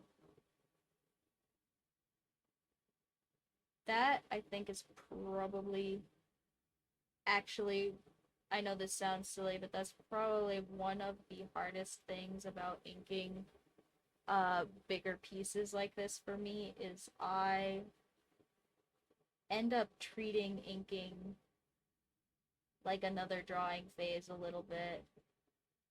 Um, like I add some line width variation usually, and I kind of scoot things around. So sometimes I feel like if I start in the wrong place, I'm gonna move the wrong stuff. And so I panic about actually starting the ink and don't pick a spot to start at. It's easier if you have less stuff on the page, but with big pieces like this, there's lots of stuff to pick. So, it's real easy to be like, well, if only you had started on the witch's hat, you would have noticed that you had to move all of this crap, you know? If only you had started, drawing the hand before you did this other shading thing. Uh, just dumb crap like that. Or, You know what else is some dumb crap, guys? I totally didn't come back and lower the opacity of this drawing in real life. I'm just drawing right over my pencil. And while that is mostly fine, I'm gonna let that dry and just like use my kneaded eraser on the other bits first because I really don't like going back and drawing, or I mean, and erasing the underdrawing after the fact because I feel like I focus way too much on the underdrawing if I do that. Um, and then I go and erase it and it looks like crap. Uh, and additionally, I feel like it's harder if you're me and you're impatient to not smudge all of the ink if you go and erase all the pencil work after the fact. And for people who are wondering why I'm like pressing putty into the page, voila. This is a kneaded eraser. I don't know if this counts as cheating because it's for the pencil and not the ink part.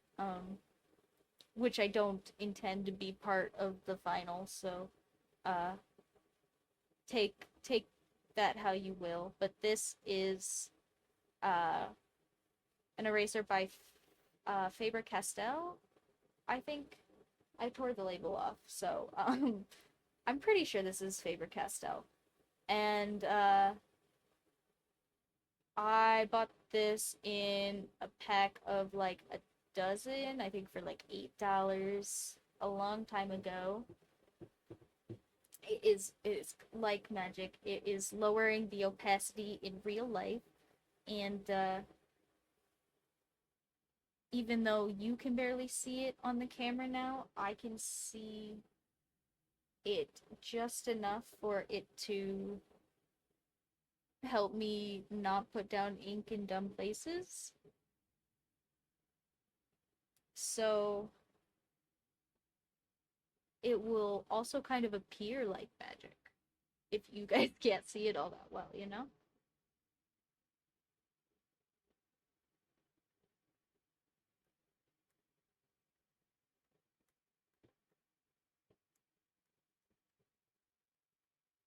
And yeah, so the point of this kneaded eraser is that one, it does leave some pencil down on purpose as opposed to picking up all of the pencil on the page like a typical eraser is meant to do. A kneaded eraser has a very porous surface, and so because of that, it doesn't really pick up any of the eraser that is like etched into paper because that's how pencils work is you just like leave graphite residue in paper creases, you know, like when you burn wood or something, it's like that but with little tiny lines. So what this does is it just picks up anything that's built up on top of that, and then if you know you like press it real good, it'll pick up more obviously because you're pushing it into those little creases. uh and some people will like take it and they'll like snake roll it across the whole drawing. I don't like to do that because I don't know if I'm just unlucky or if I'm like too heavy handed or what, but I always end up like just remarking my paper a bunch of times when I try that. I always end up with like three underdrawings that are kind of slightly offset from each other and have like AI generated limbs for some reason. Uh it's kind of goofy. So, if you can get that to work for you, go right ahead, but I just kind of stab the paper with the putty and then to like erase basically the pencil from the surface of the eraser to just kind of like incorporate it into the eraser. You just pull it apart like taffy and stick it back together.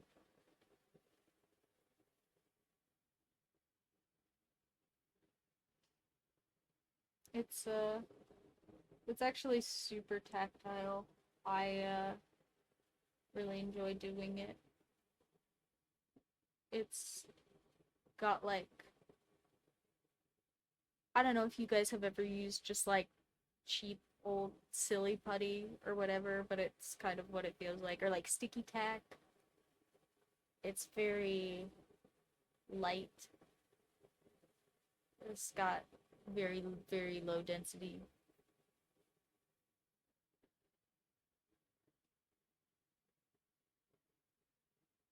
And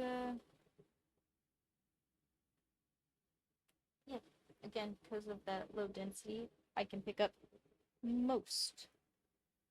Yeah, it is kind of relaxing, and it also makes like the erasing part, which is usually a little bit sad, a little bit not fun to do.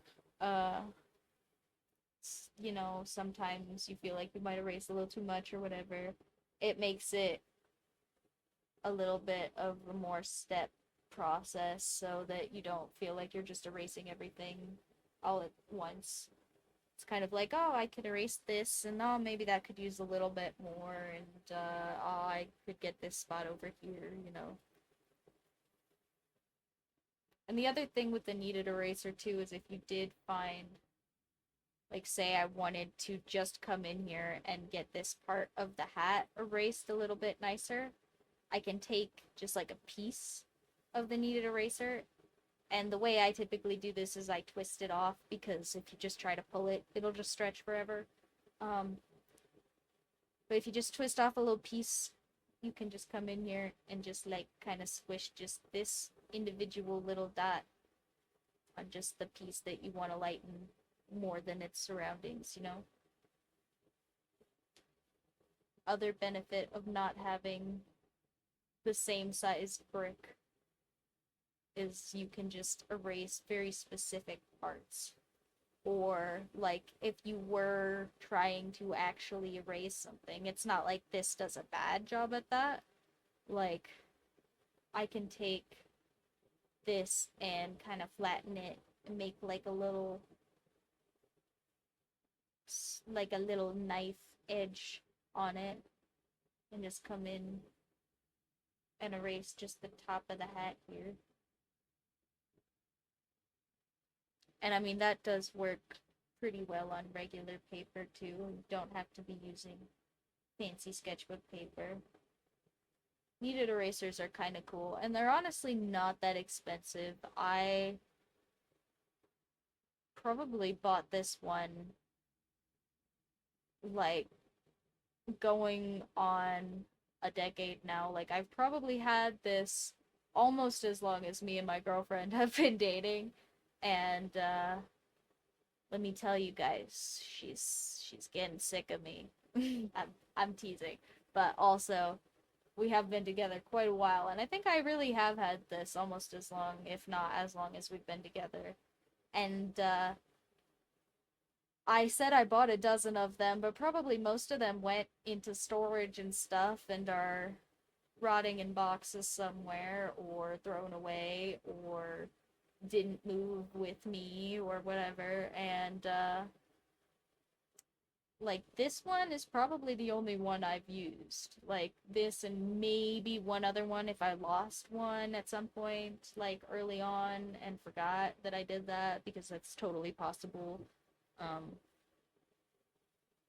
but like, yeah, for the most part, like, this is the one that's been sitting in my desk in my office since we moved into this place, at least, you know? And there's probably a couple of years before that I used it not as frequently. And I mean, I wouldn't say I use it frequently now. I don't do a lot of like finalized pieces like this recently, but I do use this for pretty much any erasing that isn't meant to be complete. The other thing about this one is that because it's not trying to tear up the grooves to get all of the paper uh etching out from your graphite, like it's just trying to pick up the stuff on top. It's also really nice to the paper if you're using like wet mediums, like if you're using watercolor paper or if you're using like a canvas that maybe has some preparation. And if you were to use, like my big, tough, high polymer plastic Pentel eraser and just really go at it, you might tear up even a material canvas with some gesso or something on it, right? And that would be unfortunate because those are kind of expensive. So this is like a $1, possibly $2 piece of technology. And yeah, it has saved me many hours of grief from tearing up really nice paper and not having an eraser just the right size to fix a problem, or and not wanting to cut stuff up. uh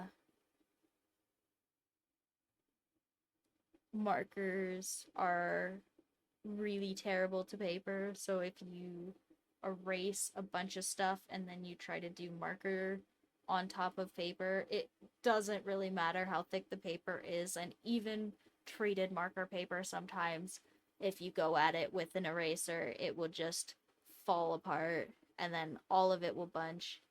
So if you are looking into doing some more wet medium stuff and you do underdrawings, I know some people don't do the underdrawing part with the pencil, but like this is probably one of the most versatile wet media tools that I have, is this cute little kneaded eraser. At least for underdrawings specifically. And I mean, because it's so porous, it really does work on like all surfaces. Like I could need it erase like a block of wood. I would probably want to go and like pick some splinters out, but I could do that. I could take my little tweezers and I could stretch it real thin and go, oh, there's a little piece of stick, and I take it out, and oh, there's a little piece of stick, instead of having to just deal with the little pieces of stick in my eraser. Uh, yeah, anybody who is just like either looking for a way to be nicer to your paper for wet media, or uh little weirdo crafts like me. um yeah, me too.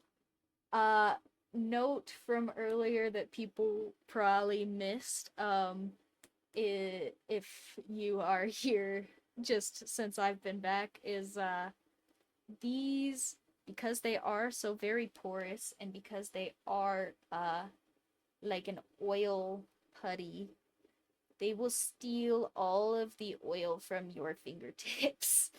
um because they don't want to put oil on your paper. It attach the all the oil in it is adhesive to itself, and so it will actually just steal all the moisture from your hands after you have used it about as long as I have used it just now. Like here, you guys can probably see my fingies are starting to get a little bit white and powdery on the end, and that's not from the eraser. That's just or I mean, it's not residue from the eraser. It's just all of the oils in my fingies being gone. So I do recommend Aquaphor, or a less expensive and works for you hand lotion if you are gonna use this for an extended period of time, or as a fidget spinner for that matter. I'm sure you can manually put more oil in them, and maybe mine just does that because it's so old and I should get a new one. I haven't actually done my research on kneaded erasers in a hot minute. But yeah, if if that is just the default, I would recommend not stealing all of the oil from your hands for extended periods of time with no recourse, because that sounds like a really good way to hurt your skin. Especially if you have eczema like me.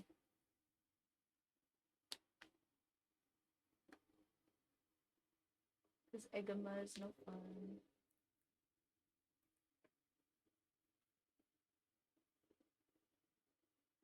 But I have cute little travel bottle of Aquaphor. Uh,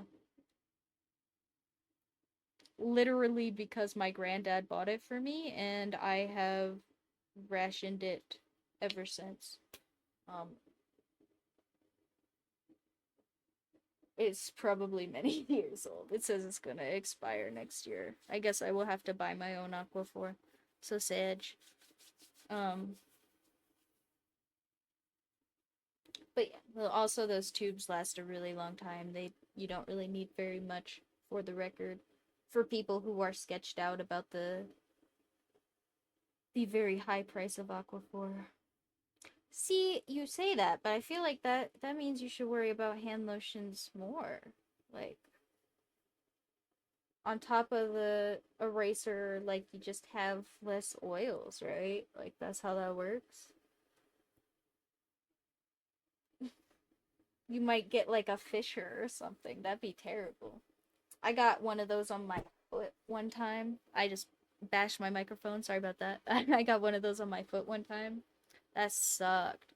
It started because I stepped on a rock.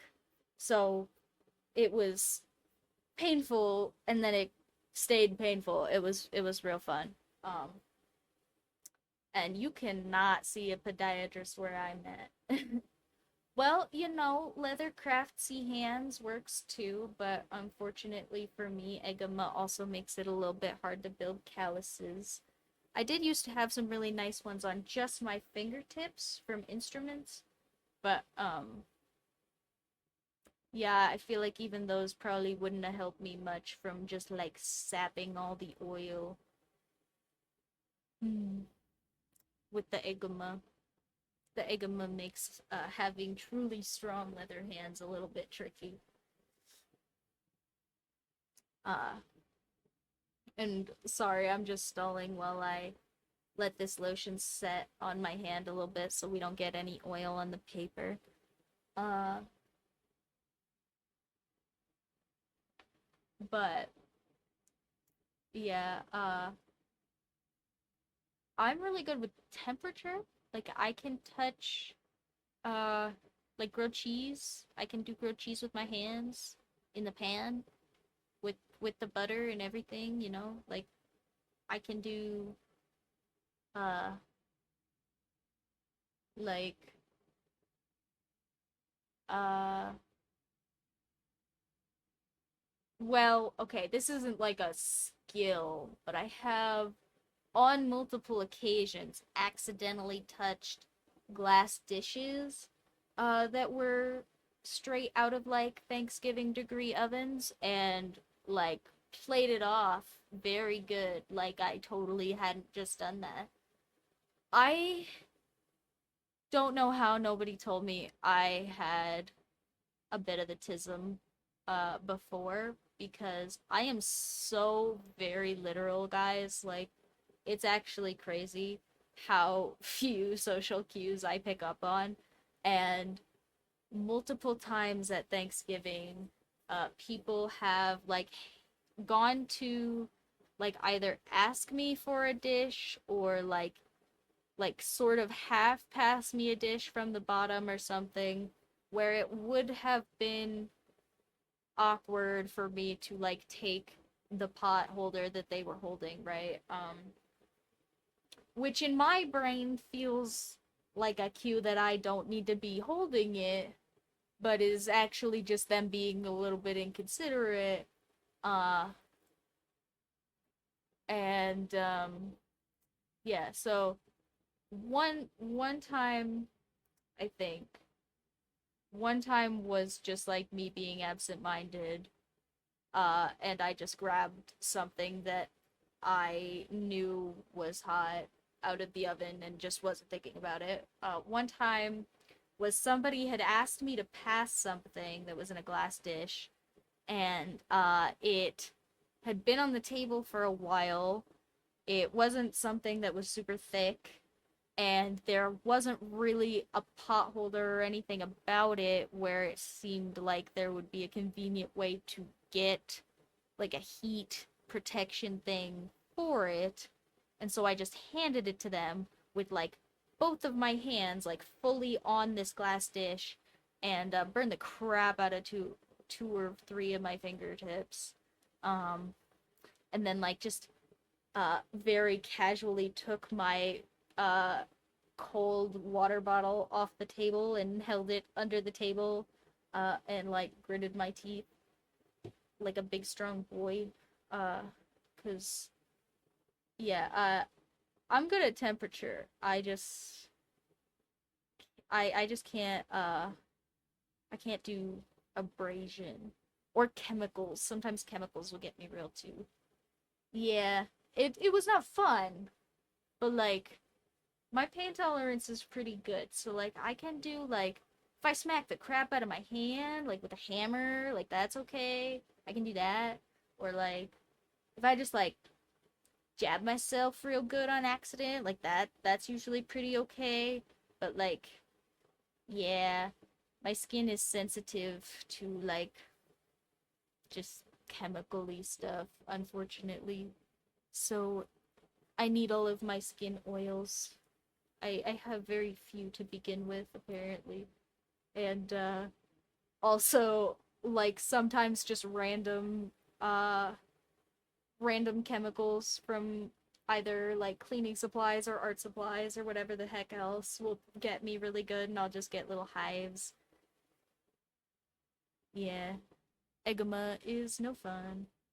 But also, I think even with the eczema, this lotion has set all the way into my hands where it's not gonna leave residue all over this drawing, hopefully. So, uh, probably we can get back to this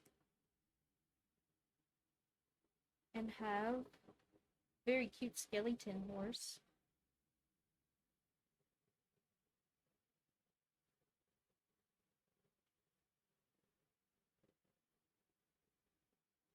Okay.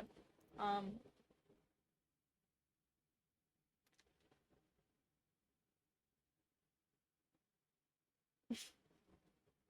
that's pretty good. I can't do tattoos for a totally other different brain reason. Not a skin reason. I'm pretty sure I could take a tattoo fine, and I might even take a tattoo really well because my skin is so dry and kind of absorbent. Like it might bleed a little bit more than expected, but also probably I would take colors and stuff really well. Um, I can't do needles though. I had to be in the hospital a lot as a kid, and needles wake me out really bad now. Um, Nothing like real or spooky happened to me, but like needles are just spooky. And as a kid, is stuck in the hospital, it wasn't like there was people being like, "Ah, don't be scared of the needle, sweetie." It was more like, "Get up, you gotta put this in your arm. Okay, cool, go back to sleep." It was like, okay. And now needles wig me out really bad. Also, like, I don't know if this is like just a problem with my area. I kind of suspect that it's not, but like a lot of the time, like I have been told multiple times that I have small veins. Like it's just genetic. I don't have reason for that to be a thing. It's just a random genetic deformity thing that happened to me. I have uh, lovingly been told by many doctors that I have, quote, baby veins. So, nurses stick me a lot when I have to get needles. And it is no fun. I remember one time I went in for what ended up being literally like a crap sodium deficiency or like yeah, it was like I think it was literally a sodium deficiency or something, and where like my leg just gave out for for a couple of days or something because I just needed more electrolytes than my muscles were getting. And college is fun. Take care of yourself in college. Because I did not, and that was how that happened. And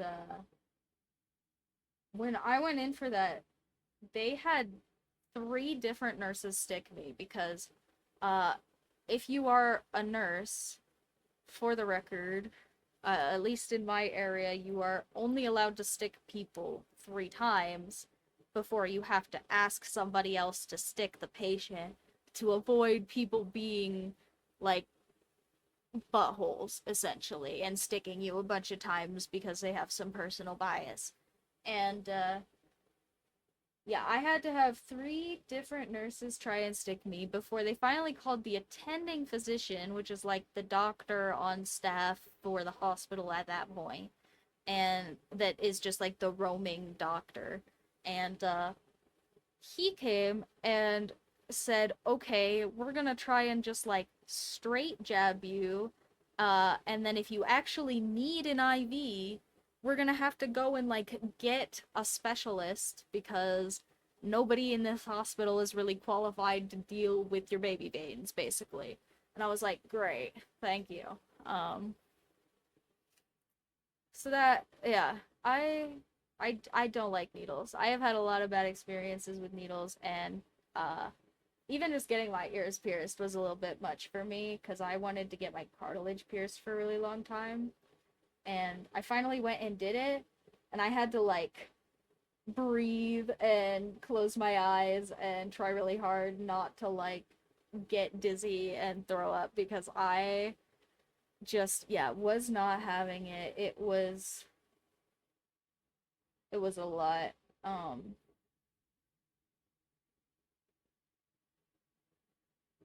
yeah. No, I don't like needles. I can't really do needles.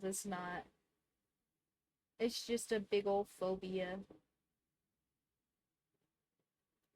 Like if it's like a craft needle or something, I'm fine.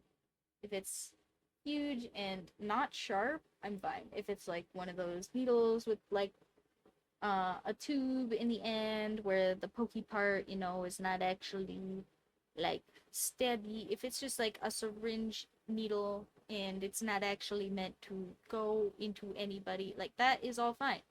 Um, but like yeah, anything that's a stabby medical needle or reminds me of a stabby medical needle can't do it. Is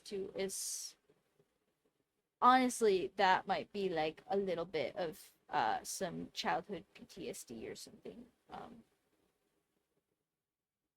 Cuz yeah, it just bothers me a lot. I can't really do anything about it. Um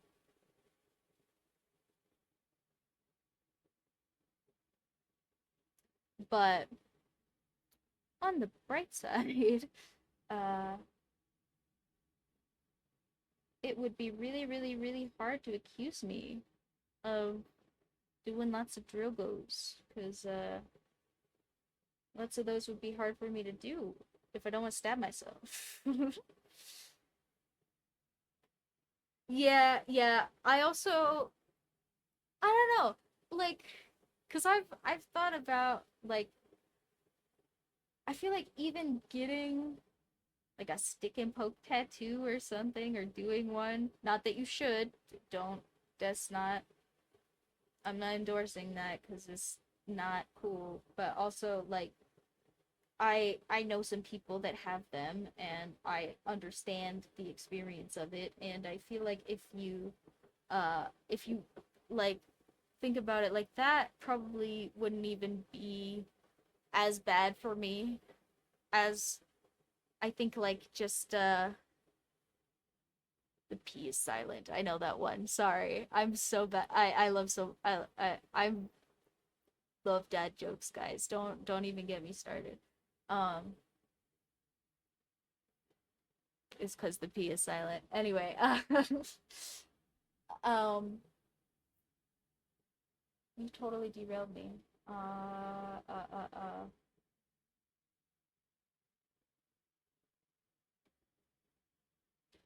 He'll come to me.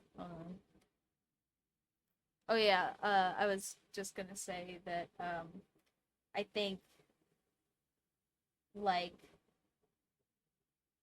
tattoo parlor environment where I am in a chair and somebody is like sticking a needle into me, presumably in a similar place that a medical needle would go, you know, like my shoulder or my arm or like uh God forbid my foot, but like, you know, I'm pretty sure somebody's had to have had an IV in their foot or something at some point. That's a viable thing probably.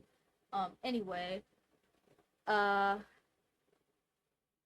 yeah, I just feel like maybe it's like that like one-on-one administering environment that feels like the same thing to me. I don't know.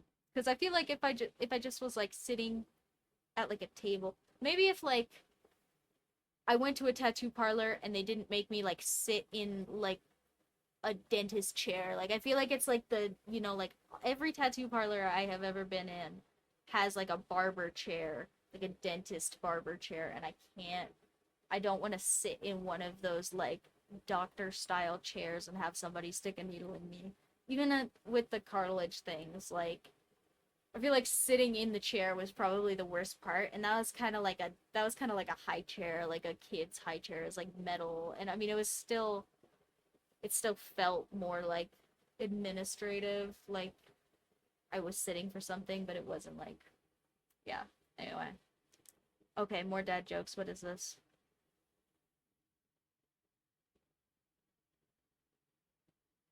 Oh,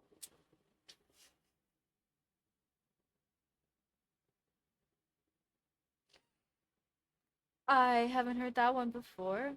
Um,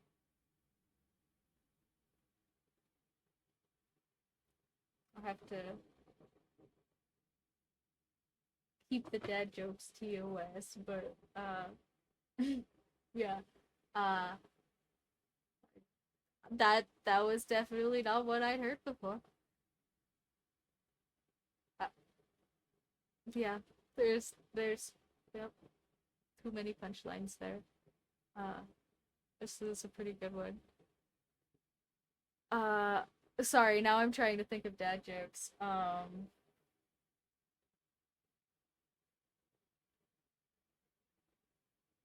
Oh gosh, they skipped right over Thanksgiving at like all of our stores. Everywhere we shop in town now has already got Christmas stuff up, and there was like no Thanksgiving stuff ever. It was just like Halloween until October, and then as soon as October was actually here, Halloween is gone, and now it's all Christmas stuff. It's crazy. It's like, what if I actually wanted to buy Halloween decorations? Like, I'm broke and I don't want to, but what if I did? Like, there would be nowhere for me to buy it. I'd have to like order it online and wait a week or whatever for it to get here.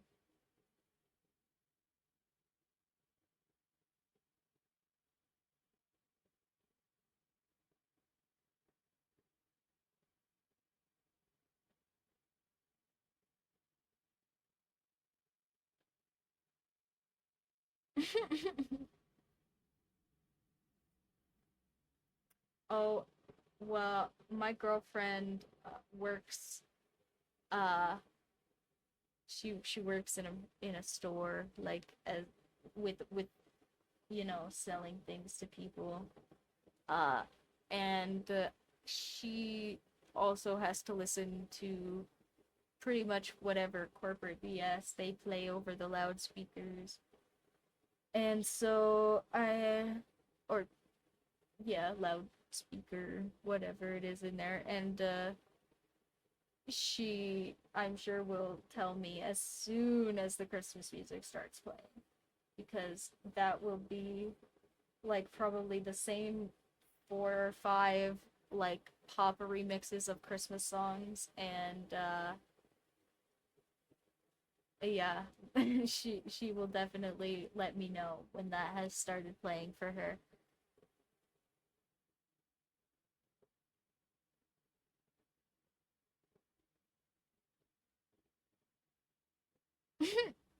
That one's pretty good. I haven't heard that one either.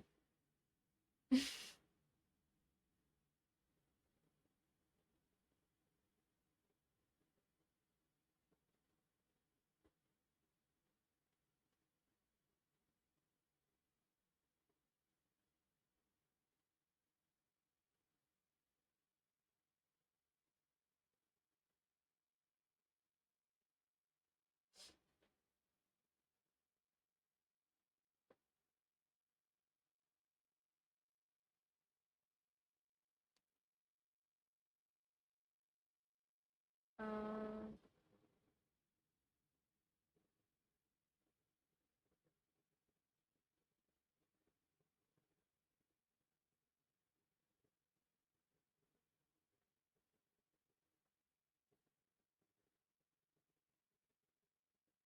hmm, I don't know. See, I really like dad jokes, but it's one of those.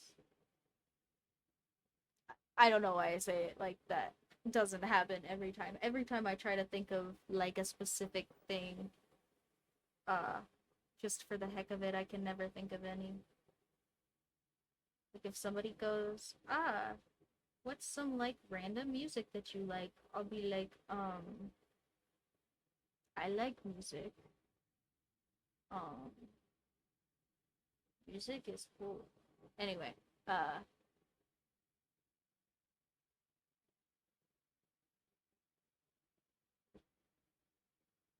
but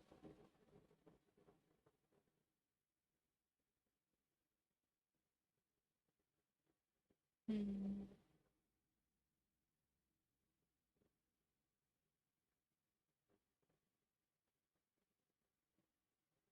Oh, here I have a Halloween dad joke. Guys, why can't the skeletons cross the road?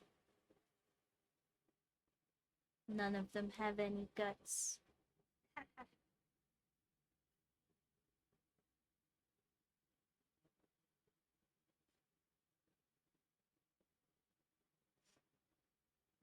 Thank you. I'll be here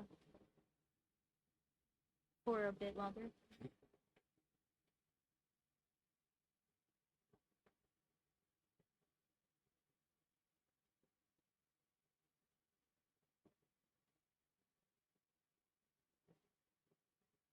Uh,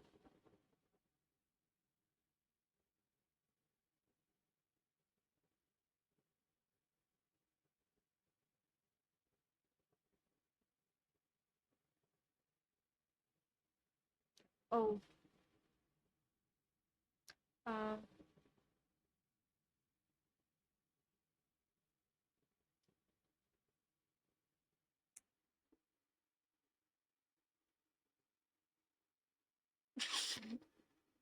oh, that's terrible. Oh no.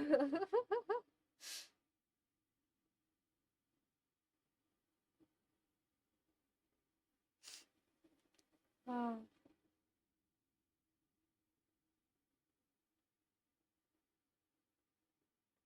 um,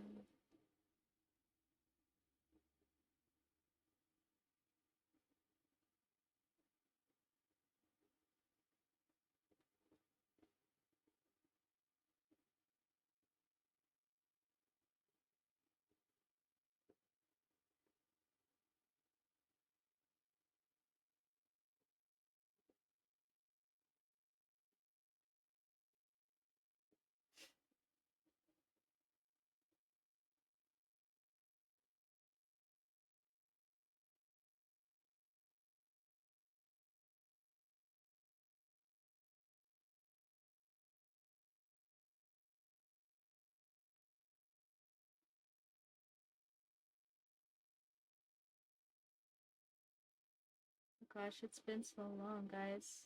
My brain is doing a big. I I have read that. And I like that one.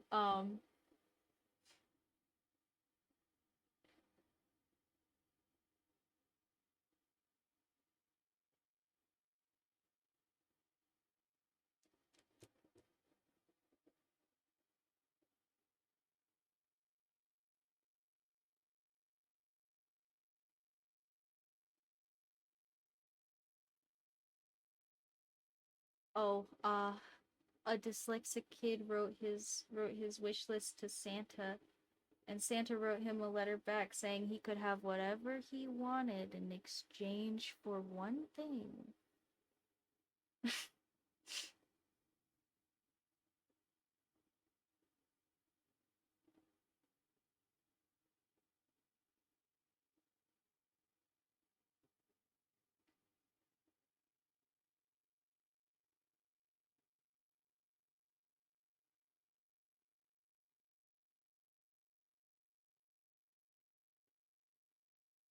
Yeah, the I heard that one uh a little bit differently. I've heard dyslexic a dyslexic kid uh writes letters to Satan and prays to dog. I think that was what I heard.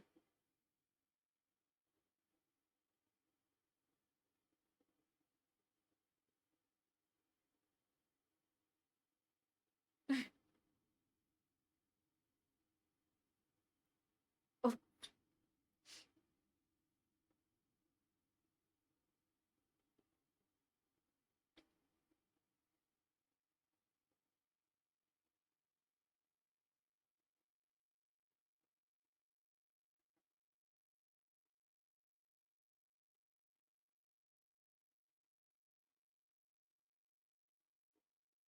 oh no.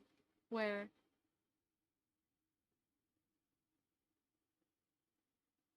Oh, oh, oh, oh.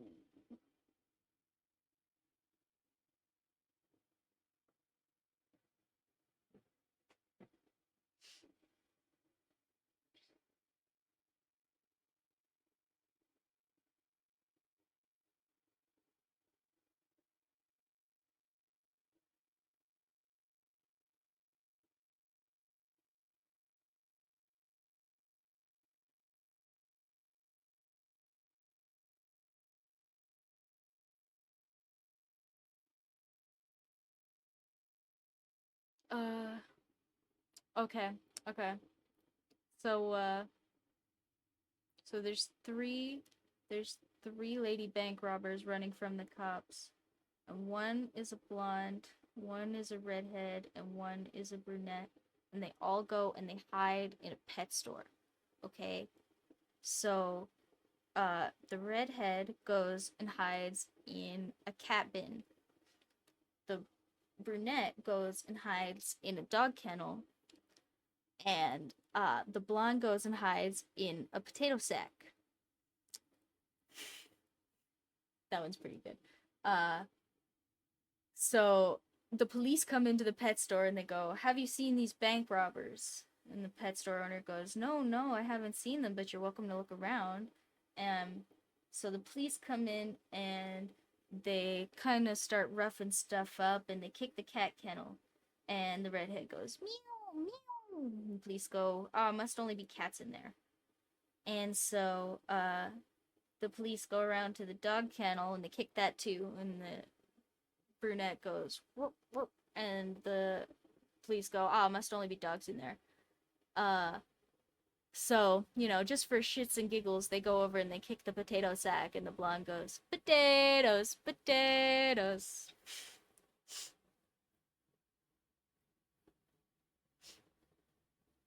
And then obviously they all go to jail. That's the punchline.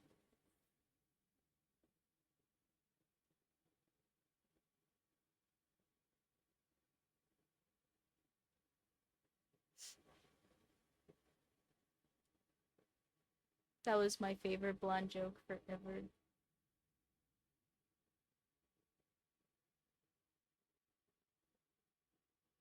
Is has been probably will be pretty hard one to beat.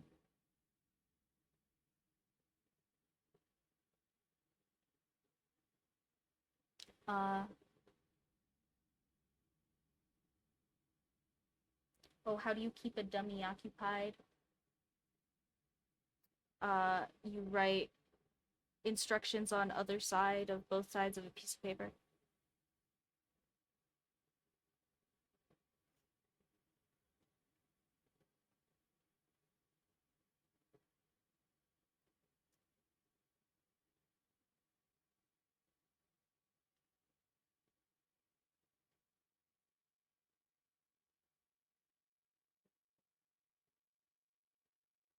Oh no. I said the jokes have to be TOS, guys. Is this one gonna get me in trouble?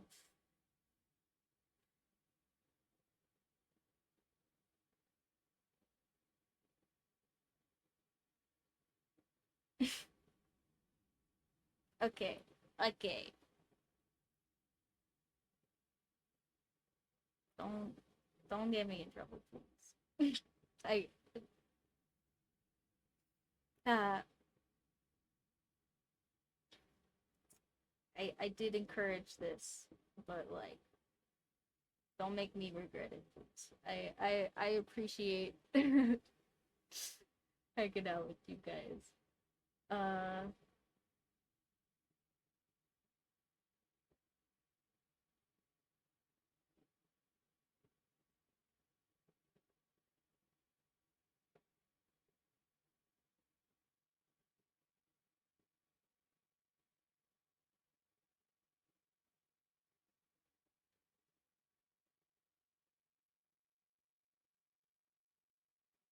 okay.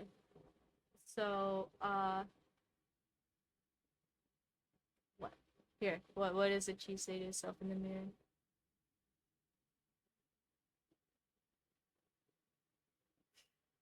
Is that a type of cheese? I didn't even know that was a type of cheese. I'm sure if I knew that was a type of cheese, that would be really, really funny. Uh, Unfortunately, I am a silly little American, and I know like cheddar cheese and American cheese, and I know that I don't like Swiss, or at least I don't like Swiss uh, here in America, where all the cheese is bad.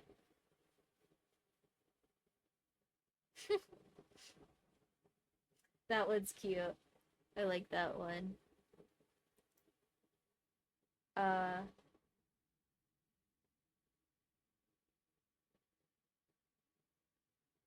how do you make the tissues dance? You put a little boogie in them.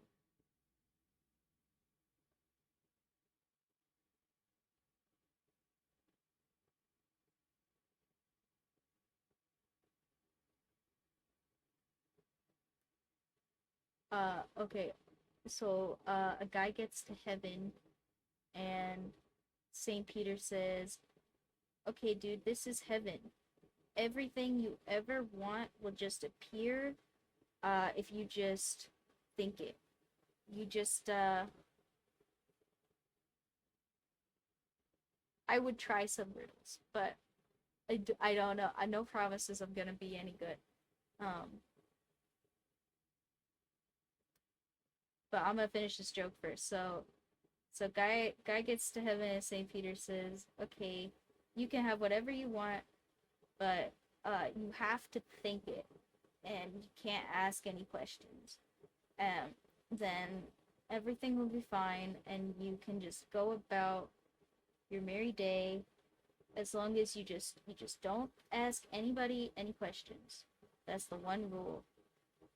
And as long as you don't do that, this place will be heaven." And as soon as St. Peter says that, he sees two people walking by. Uh, he sees two people walking by, and they're cuffed together, and he doesn't really get why they are arguing. Um, and so he asks, he's like, "Why are those people arguing? Isn't this heaven?" And he says, "Those people, they ask too many questions, and so this isn't heaven anymore." And so they've been like de-heavened, and so they've been like removed from paradise because they asked too many questions. And so the guy's like, "Oh, okay. Well, I will be sure not to ask too many questions. Thank you so much for this wonderful opportunity."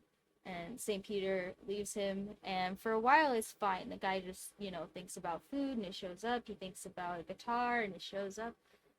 And then after a while, he's thinking about people and he realizes that he hasn't really seen anybody else in their heaven. And he starts to kind of wonder about that. But he knows he's not supposed to ask questions, so for a while, he just kind of sits about. And after a long time, he decides, he's in heaven. Surely it's okay to at least ask God a question. So he sits down and uh he begins to pray and he's like, "God, how come I haven't seen anybody else in any of their heavens?" And I mean, surely you could coordinate people so that, it would be fine for people in heaven to see each other. And poof, he ends up sitting chained right next to his wife, who has been dead for a long time. And he thinks this must be the answer to his question. And he's so happy to see her. And he goes, "Oh, honey, how did you get here?" And she says, "Oh, I asked St. Peter to see God as soon as we got here. I feel like you have to be able to ask questions, right?" And he just said no. And then I kept asking and asking and then the man understood. Anyway,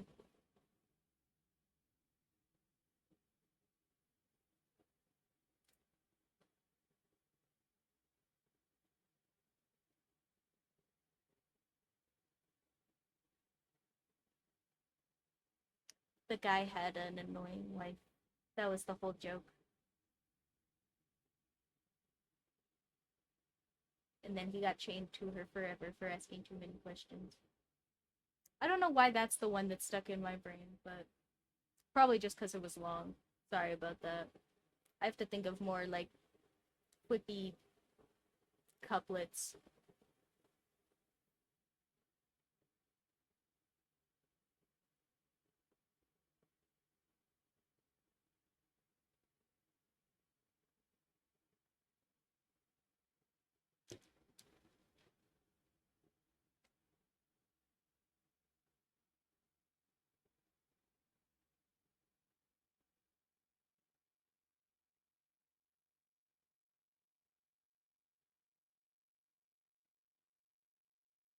Okay, well, I don't think I have ads or nothing, but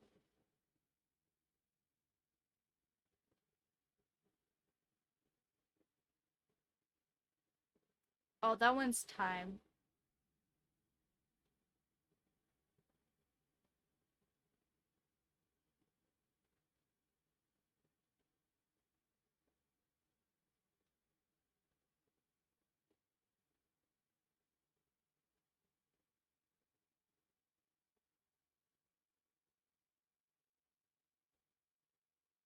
Right? Is it not time?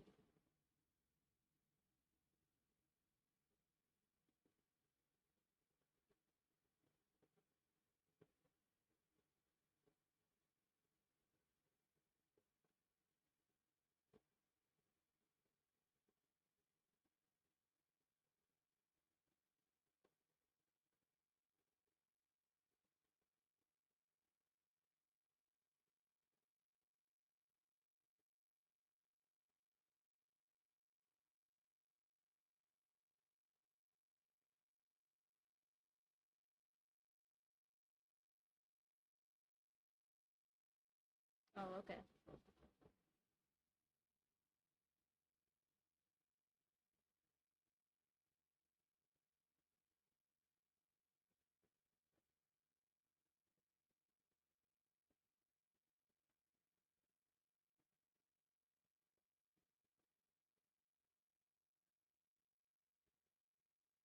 think I'm gonna take our little detail pen. Oh, that's very epic of you. Thank you. That's genuinely really cool. Are you gonna give me $3 if I solve your other riddles? I will try a little harder on your other riddles, maybe. Uh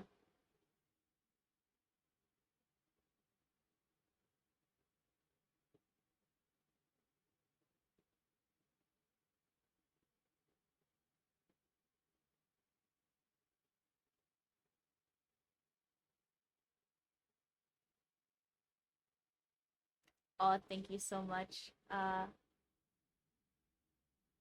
I also think it's going really well. You guys are distracting me from focusing really hard on screwing it up, I guess.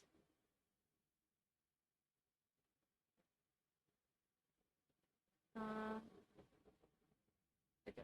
How much for a hundred? One treasure lies within. Hmm.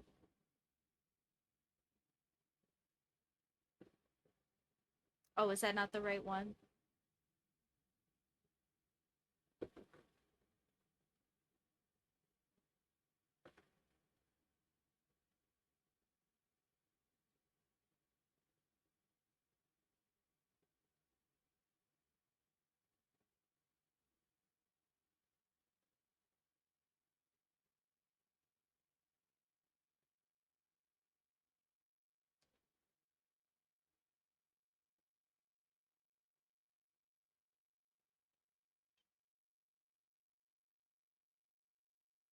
Oh, no, you guys are just fine. I was saying I think probably you're distracting me from screwing up, from making lots of silly little mistakes by paying too much attention to what I'm doing.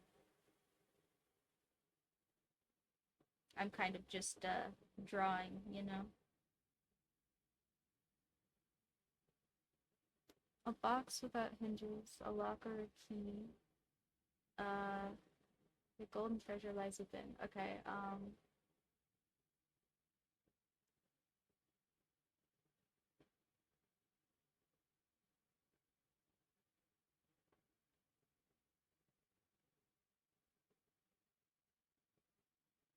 Mm,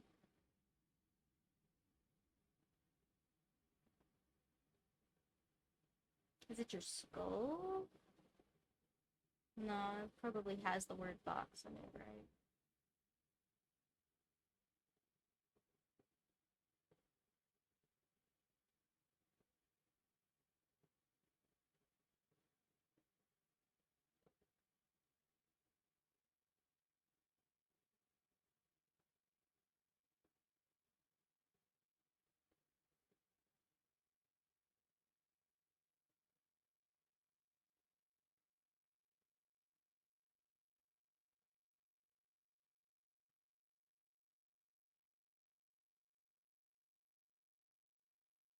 Hmm.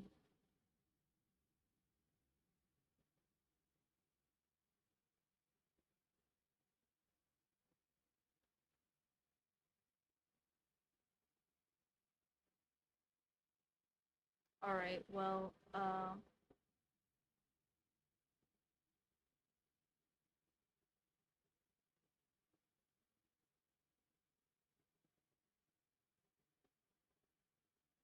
I would use my Lifeline IRL, but I'm not totally sure who I would even ask.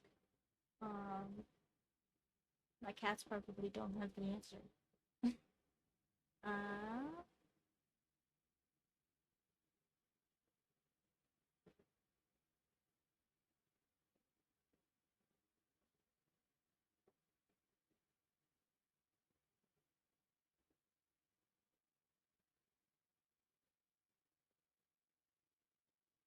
is it a book box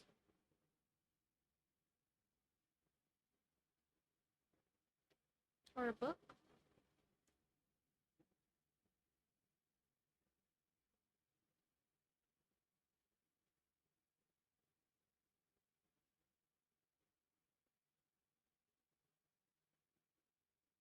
Hmm.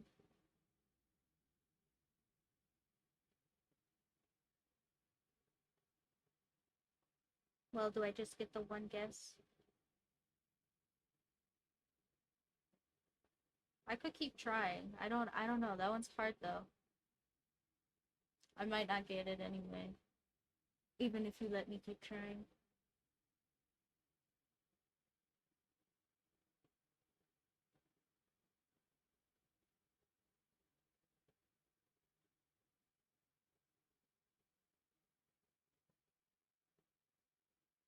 Mm.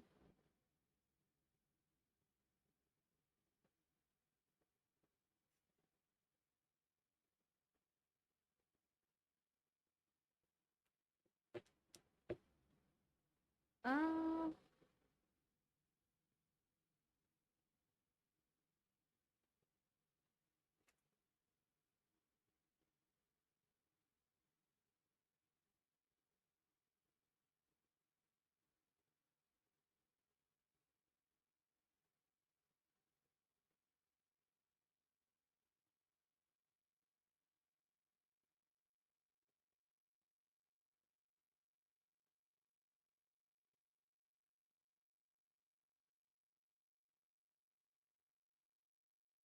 hmm. Well,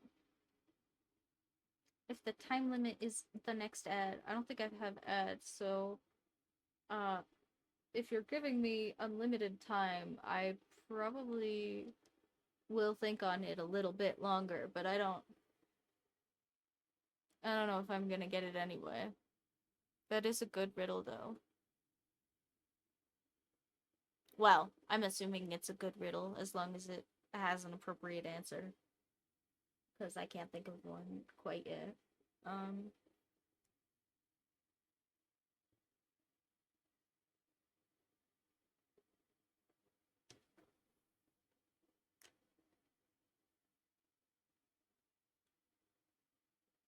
well, that's a good one. I don't know if I have heard it before. If I have heard it, I maybe.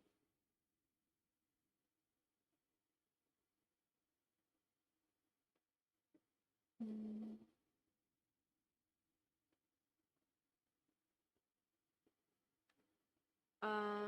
is it a black box? Like for a plane?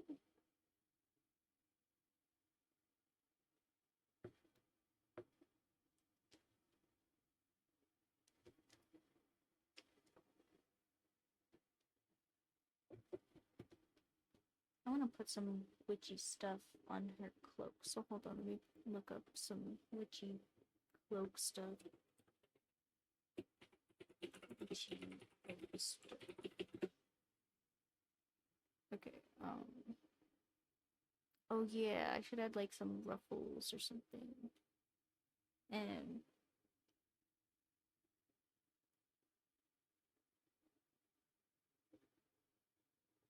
oh yeah, if I got a hint, maybe I would figure it out. I could look less dumb. Um,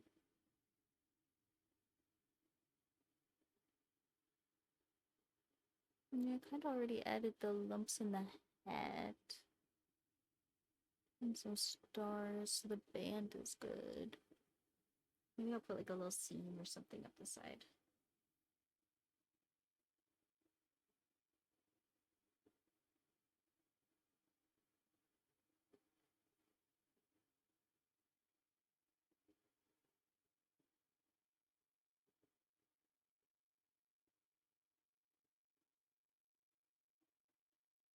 Is it a time capsule?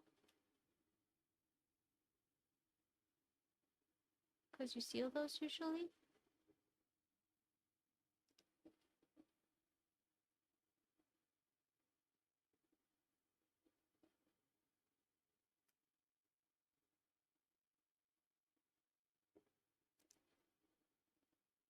Well, how many guesses do I get? Because I feel like I've guessed a few times now.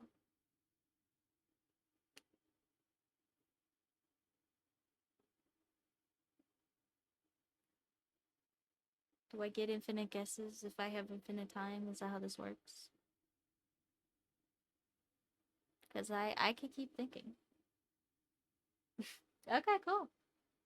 Well, I can keep trying to get free money for thinking of a riddle, but still no promises that you're gonna get a fun, satisfying answer from me. No, it's cool. It's cool. I'm still thinking, but uh, if this is like a thing for you, I also don't want to stick you here just because I can't think of the answer. Uh,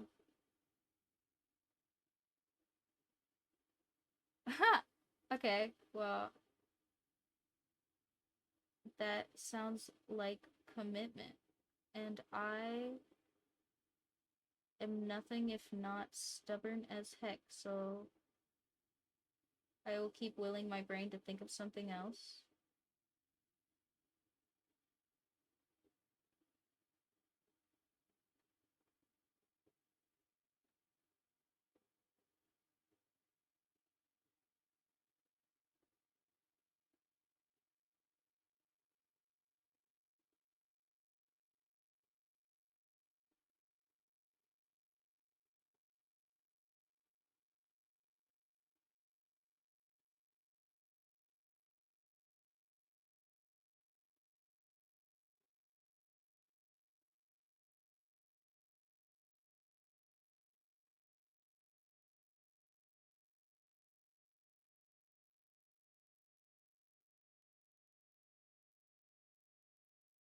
Mm,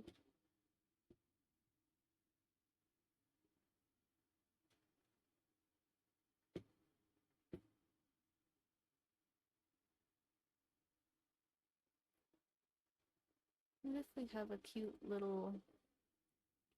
Do familiars have like a type of hat? Familiar.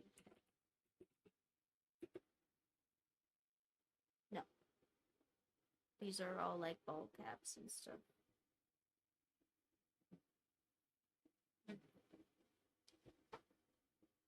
Thank you, thank you. Yeah, skeleton horse is being brought to life. Uh, I really like cross hatching. I feel like that is one of those things you either learn on purpose in like a class or because you have cheap art supplies. But I am in the latter of those two camps, and I really love using cross hatching and ink pieces. Um, I think it adds a lot of depth usually, even if you don't want to do a lot of building with it. But you do have to be kind of careful about like gradients and stuff. Um,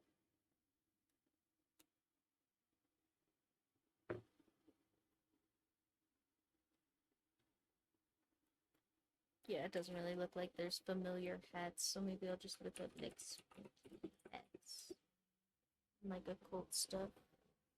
Oh, shoot. I bumped the paper.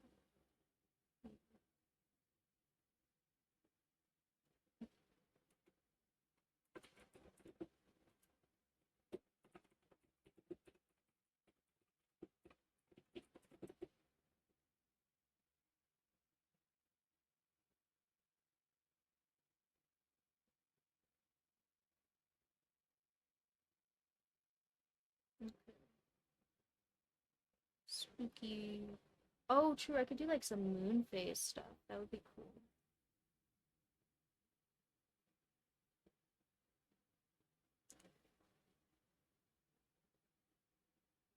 Um, golden treasure.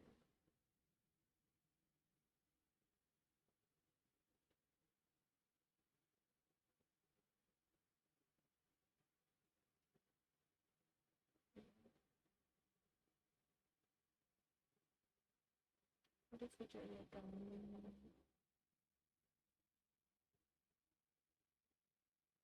Try not to make my moon look like an egg. Wait, oh my god, is that it? Is it an egg? Am I silly? Did I just accidentally figure it out by drawing a moon?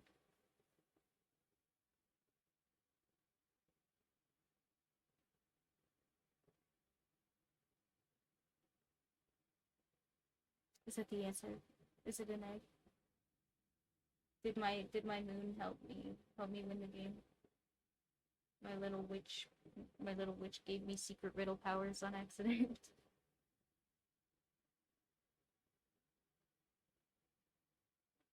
Or is that not golden enough? Is that not it either?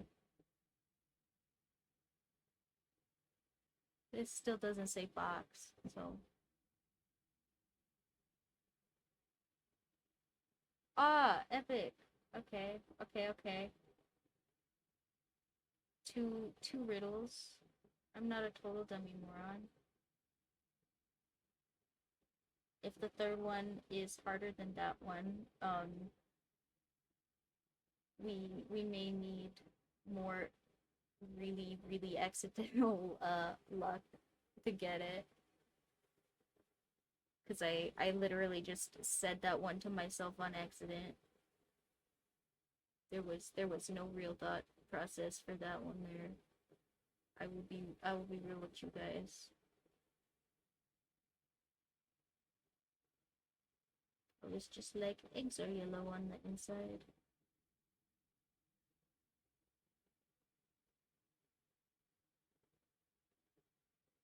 Oh gosh, okay. Well, thanks.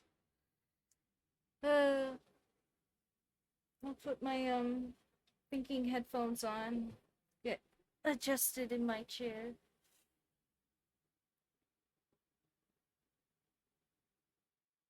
Put my little moons and stars up here.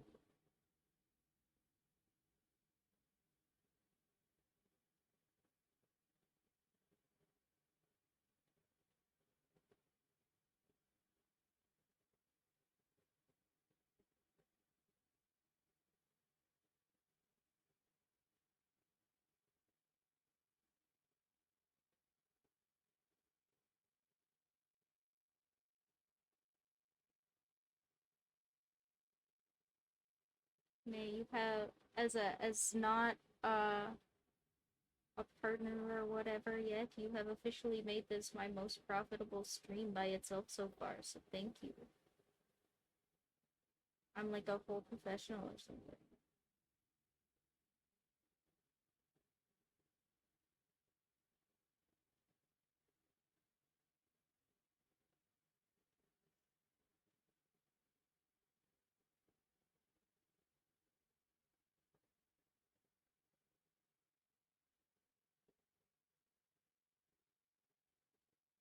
Mm.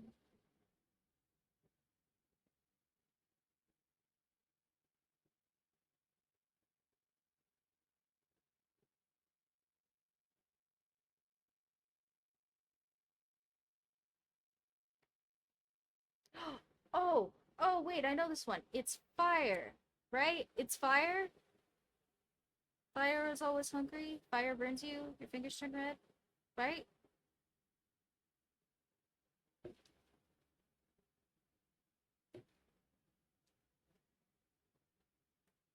Did I do it? Did I win?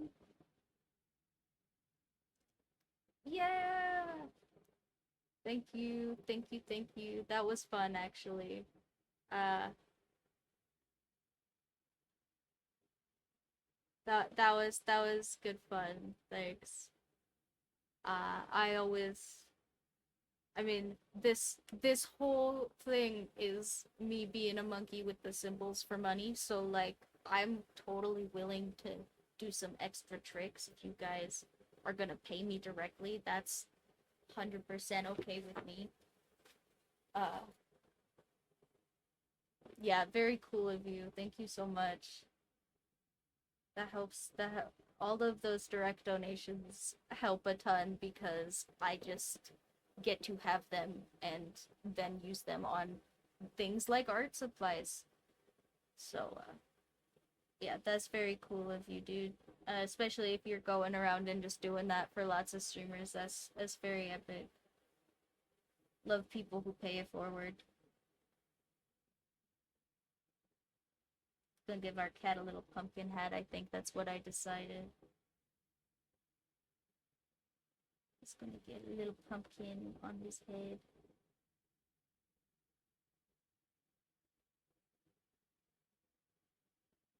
Thank you so much. I will do my best. I think we're probably just about over here, so enjoy wherever else you end up. Santa Claus of Twitch. Halloween Santa. Ah, hey, we were talking about Halloween Santa already, and poof, there he is. It's a Nightmare Before Christmas miracle, guys.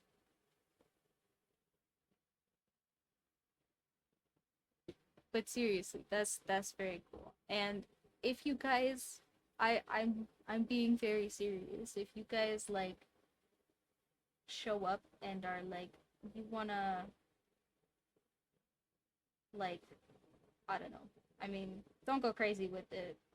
Be reasonable, human people. But like, if you show up and you're like, you wanna get $6 and draw a little tiny butt or something on your artwork, or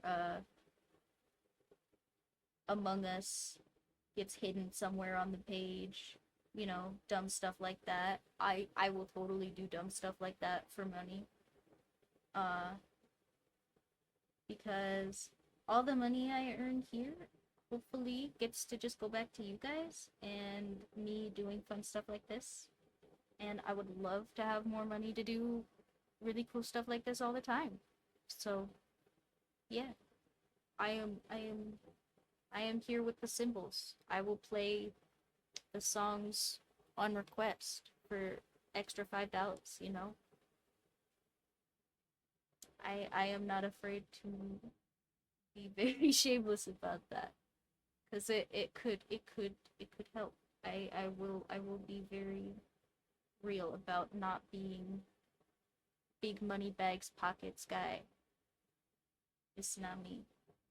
Somebody is big money bags pockets guy and they want to watch me uh give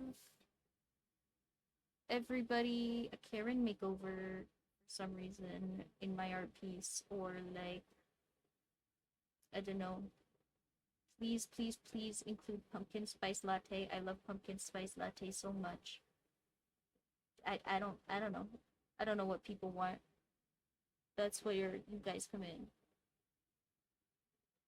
Go ahead and just ask. I am a computer, but with the people, That made no sense, what I just said, but I feel like you guys get it. And if you don't, just request me to draw some stuff anyway, because look at this. This is so cool. This is actually epic. I really like how these Inktober's have been coming out, guys, and for real, I will think about like making a banner or something so you guys can see them all while I'm working, but like if you want to see the full high quality versions of them and like taking all the details all at once on like big high def photo mode, uh I did recently even just clean and clear off my office printer that I bought for work and like haven't really done work with. So the last couple of Inktober pieces are even like scanned in. They look really clean, like almost digital art clean. So uh you guys should check those out. Thank you. I also really think this one came out really good. I am really glad I didn't go with like the little leading the light through the dark thing. Um with the big sack. I think the big sack would have taken away from how cute the witch and her little familiar are. And I think I'm gonna take this really, really thin little micron and do just like a little bit of pen lining across the whole thing so that the cat looks kind of gray. Since these are so thin, if I just keep the lines spaced a decent amount, the cat will end up looking gray because your eyeballs kind of just look at the black and the white space together when you have a lot of really fine concurrent lines. And so the kitty will end up looking just kind of gray, even though I'm drawing white and black. And then I'm gonna add a little shading where the pumpkin is. Add a little bit of shading around the butt where the cape and tail are.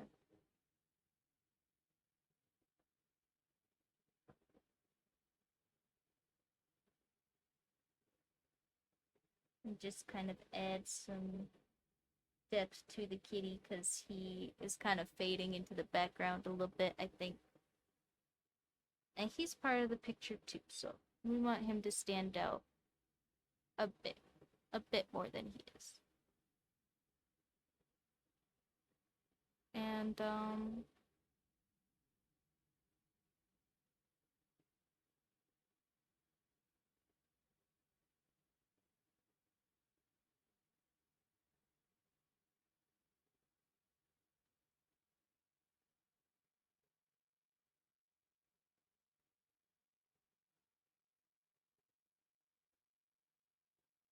pumpkin hat.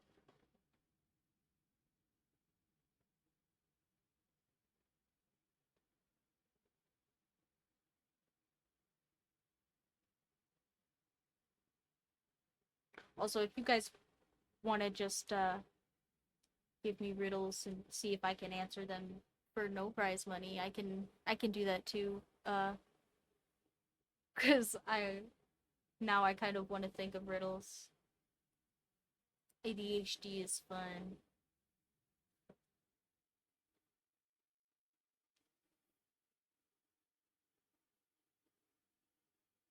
Um,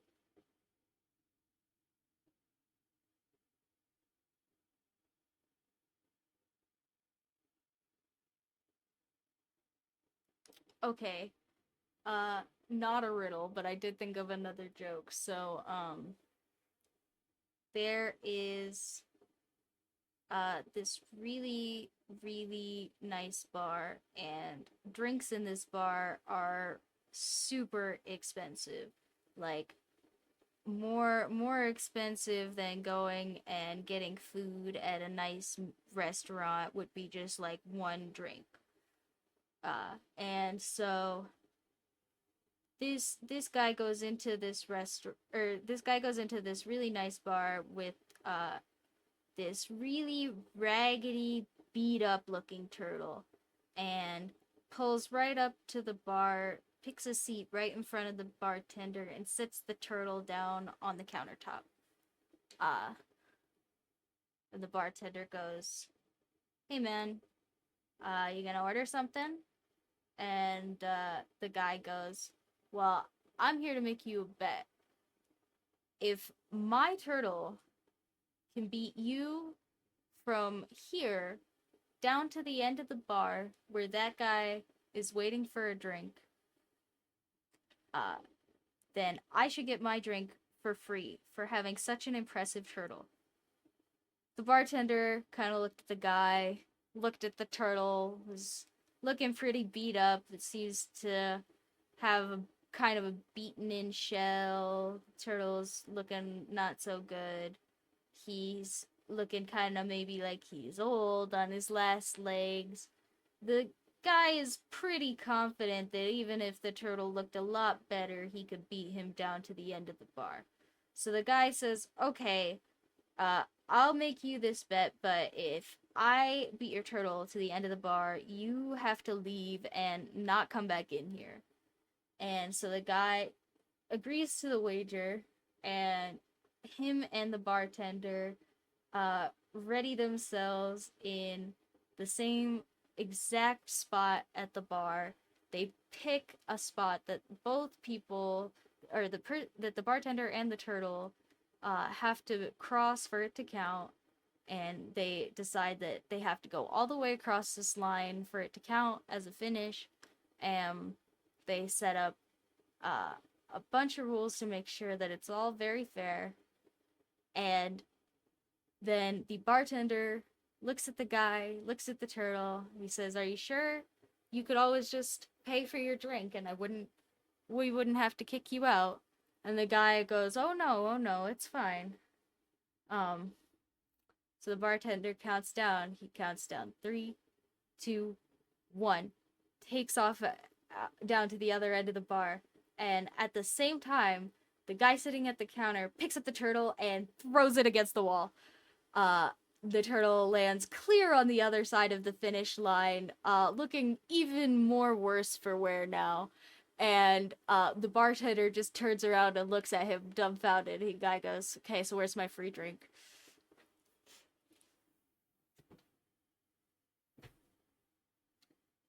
As I thought of that one earlier with the turtle joke, and then spaced it because riddles. But that one's a good turtle joke. Poor turtles. Did you always seem to be getting beat up in the jokes or teased or something? Uh,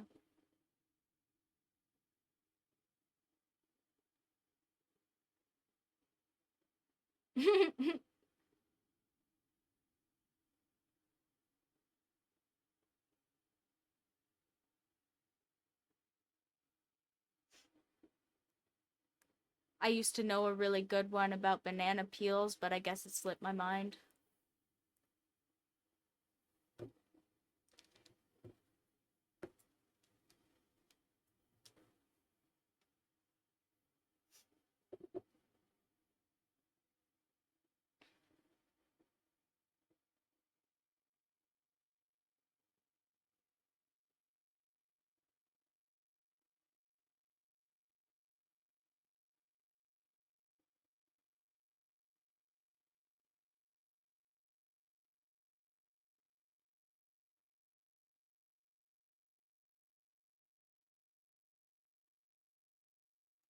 Why do uh why do ship captains prefer ghosts? More booty.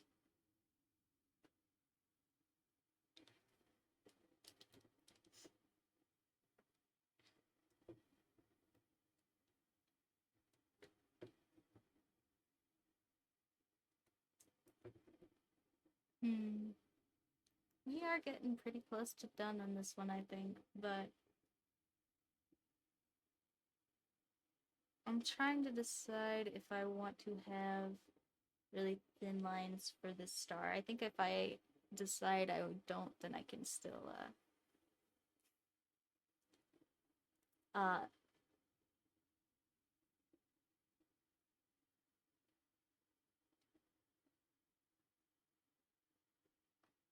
no, then it's called a turf.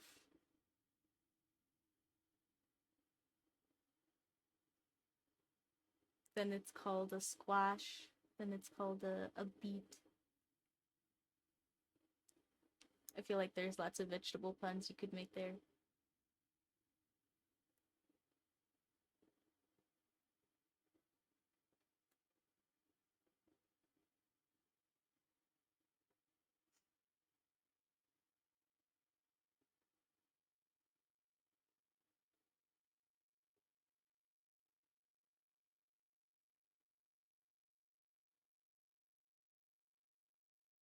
Oh, uh, why wouldn't the pescatarian eat avocado toast?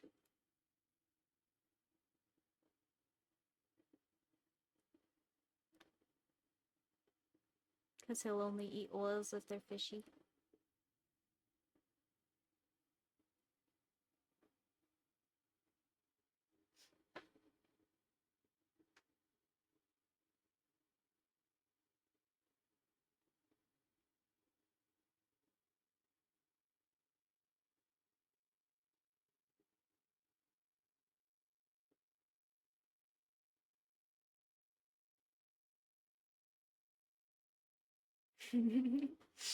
That one's good. That one's good. Uh, how many software designers does it take to turn on a light bulb? None, that's a hardware problem.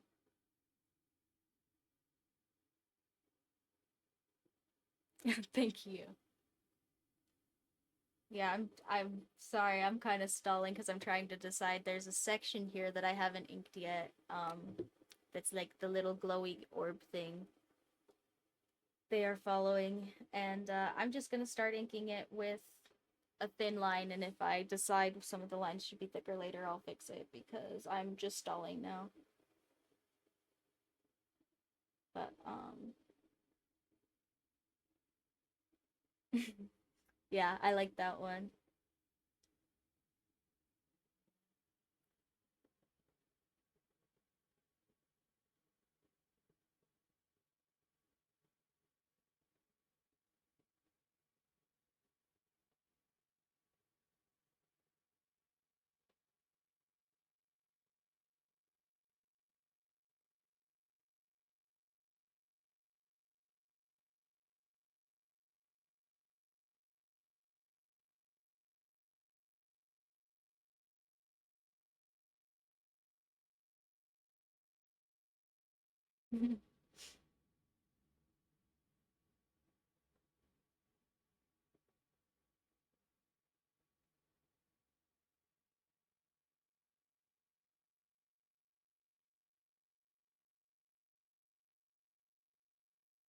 I told this vampire he looked like Ryan Seacrest, but he didn't see it.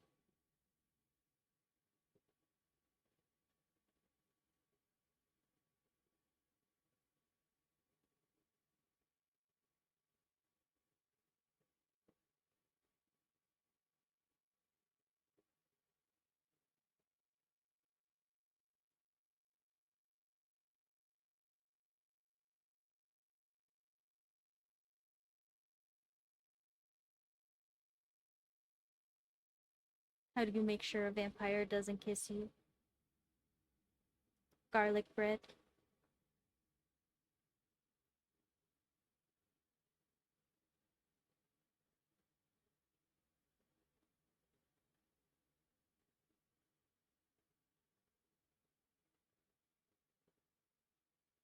Two guys walked straight into a bar and the third one ducked.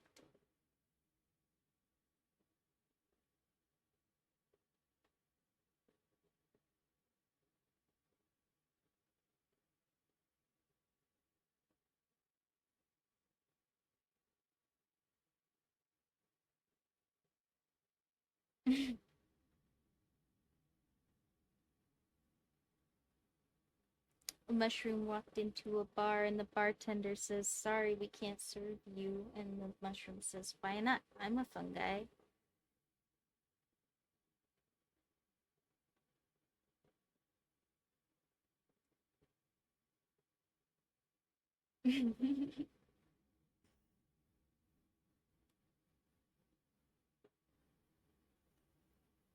What made the lettuce very embarrassed? He got in the fridge and saw the salad dressing.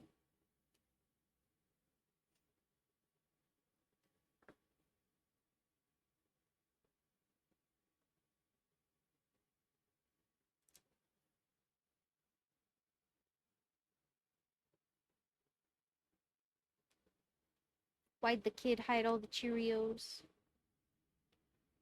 He heard on TV there was a serial killer on the loose.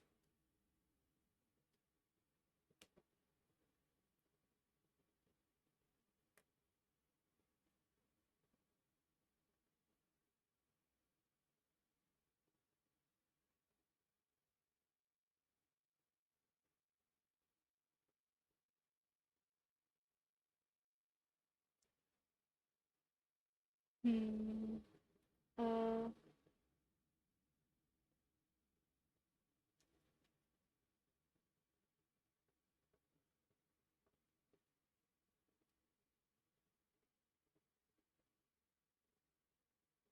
what do you say to tomatoes that don't ripen on time? Ketchup.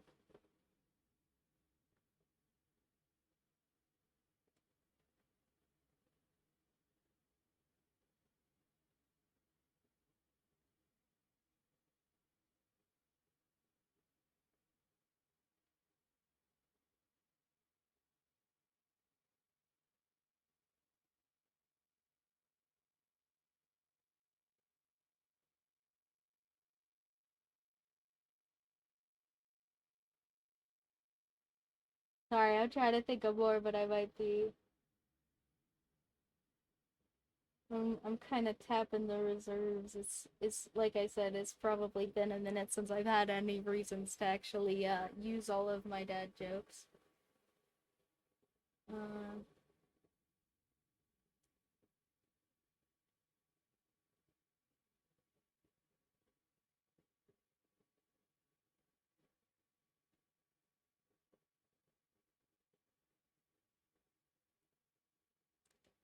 oh, which witch goes to lunch the most? The sandwich.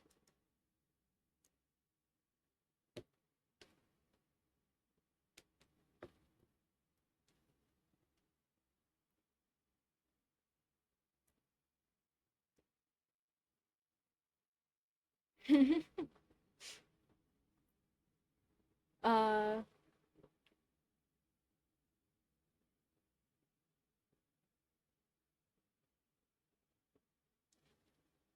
feel like I should totally know more sea jokes.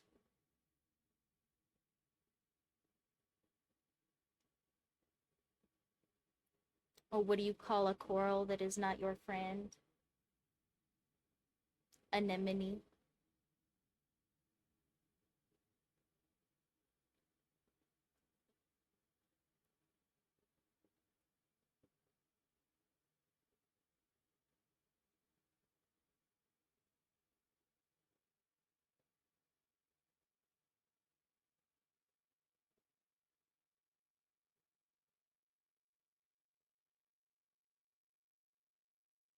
Which cat do you never want to play poker with? A cheetah.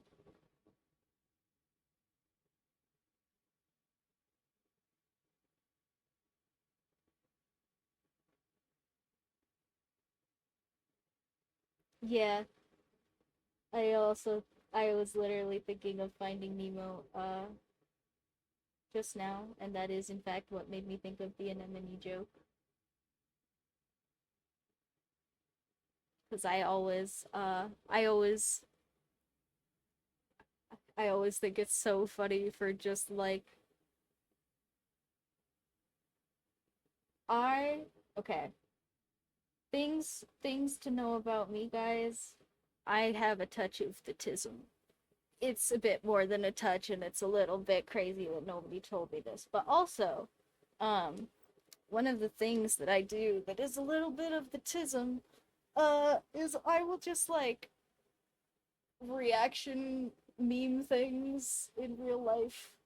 Like I will be the reaction meme.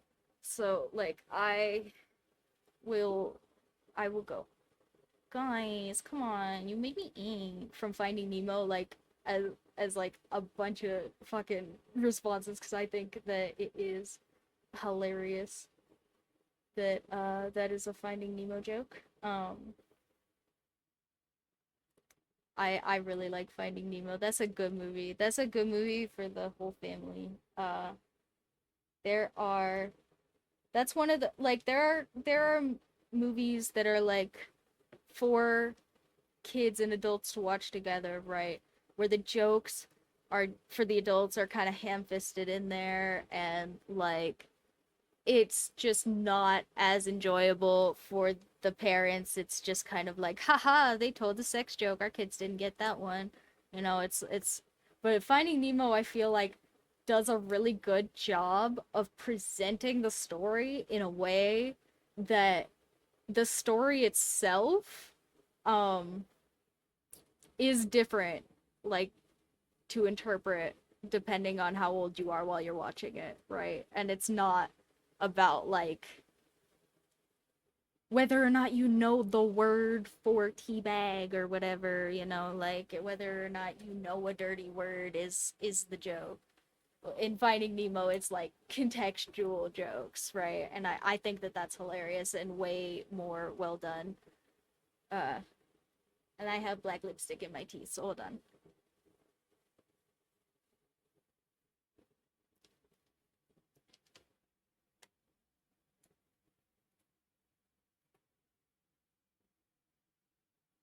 Yeah, no, totally, totally great film, and I'm about to show you what I mean as just like a final touch for this, and then we'll do the Inktober, and then we'll do the outro so that my editor can leave, because if any of you guys are into video games, my editor, the Box Ghost, you see him in the chat sometimes. He's gonna do some video game stream stuff, and I don't know that our internet will, our internet in the office is gonna hold if he tries to do that at the same time as this. So I should give him the internet at some point soon. And if you guys are interested in that, go ahead and let me funnel him some cool stuff, since I don't make any money to funnel him yet. So see, if I get really fast with this, it has like a anime brushy action line type textury thing. But I really feel like this can't be the only purpose of the brush, and it seems to be the only thing that this is good at, like, very consistently.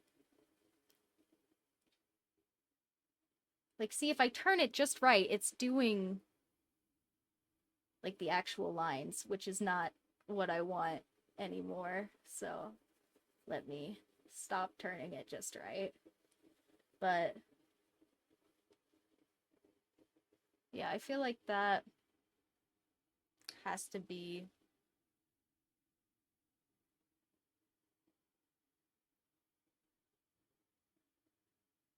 there has to be some other purpose for this that is not that, because that just seems really terrible. And I feel like, you know, it's not like any particular thing about it is terrible. It just doesn't really do anything besides this cool effect. Yeah. No, the effect is definitely cool, but I'm just saying, like, I am being kind of careful to get this, like, grainy, weird effect to be consistent. And even then, that's like that does seem to be like the main thing that this pen does, is this weird grainy effect. Um, and while that's cool for, like, here when I'm doing little glowy ball for the witch to follow, uh, it seems to have kind of limited use cases in actual pieces.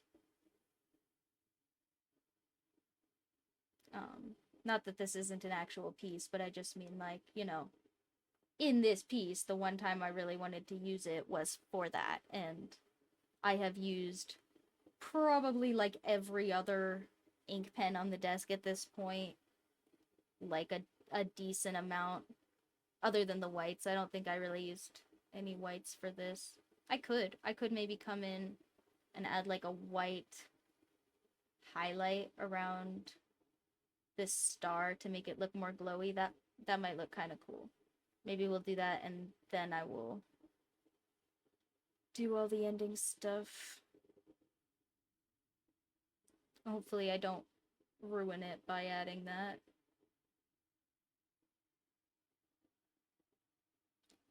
But I don't think I will.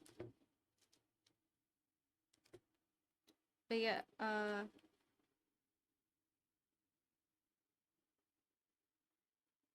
guys, if you are thinking about buying fancy art supplies and you're like, I want to spend a little bit of extra money on some markers or some pens, and you're like, people talk about Copic a lot. I know about Copic. Copic is a brand. All of that is true. Would not, as a person who has used that and other markers, would not recommend you spend just $6 on that. If you want to get real into alcohol markers in the good year of 2024, I think probably my recommendation is for you to literally just buy whatever, like, generic Walmart or Kroger or whatever the heck else you have next to you, brand, like cheap alcohol markers come from the store, or Sharpies. Sharpies also pretty inexpensive. I found out a black Sharpie at my local Walmart cost less than a can of Campbell's soup. So, if you don't want to if you wanted to encourage the starving artist motif in your own home, you could avoid buying soup and buy Sharpies instead. Apparently, it's cheaper. Um, so yeah, honestly, I would recommend just not even spending the money on a nicer art supply if you want to get into markers in this day and age, because a lot of the starter quality art supplies for things like markers and pens now are just pretty decent. Um, like I probably could pull any brush pen out of my little bin of pens, and probably even cheap office stuff I feel like would perform slightly better, if not as good, as this $7 Copic brush pen. And the other one that was $6 that came in the same box, that's literally by Uniball, which I know you can buy at Walmart. I know you can buy at like every hobby store. Uniball pens. Those are like international brand. They are sold actually everywhere. Those ones are super inexpensive pens, and pretty much all of them I have used have been decent. I mean, obviously, rolling ball pens have some disadvantages over like a felt brush, or like if you do get a roll or like a brush pen from Uniball, obviously, it's not going to be as beat upable as some other brands that might have really, really nice like fibers or casings or whatever. And because they are more inexpensive. But those would be like my big recommendations for starter things. And then after that, honestly, like I feel like if you do one of those things enough and you like spend some time in spaces for whatever that medium is, like online, like if you join like a little art group, or you go and you look at some videos on YouTube for that specific medium, right? Like I feel like as long as you spend a a small, like probably not even like a decent amount, like just like some amount of time looking at the kinds of pens that people who make stuff that looks like you want to make use.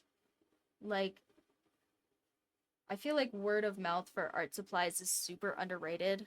Um, because I think probably every art supply that I have ever had recommended to me by like a person, it was because like that person really wanted to tell me that my pencil sucked, right? Like it was like, this is a good art supply that you should already be using, basically. And I feel like that kind of word of mouth is just something you can't really get from like reading reviews of stuff or doing lots of packet research and staring at what your pens are made of, right? Like at some point, the tactile experience of using the art supply is going to matter a lot more than anything else. And the only way to know what that is to have used it or to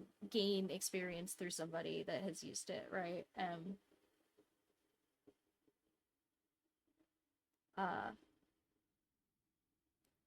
Uniball is one of those brands that I will spread all of their praises, because I just haven't bought anything from them that felt like I had spent my money poorly. I love living in the US and spending all of my money on bullshit. So, if I can feel good about spending my money, that is a big up for me. Um, and honestly, I cannot think of a single time I have bought a Uniball product that was not fun to use. Like, I went to Walmart with my girlfriend to pick out some pens for her to use because she has been getting into sketching a little bit recently in her free time, as like a hobby thing.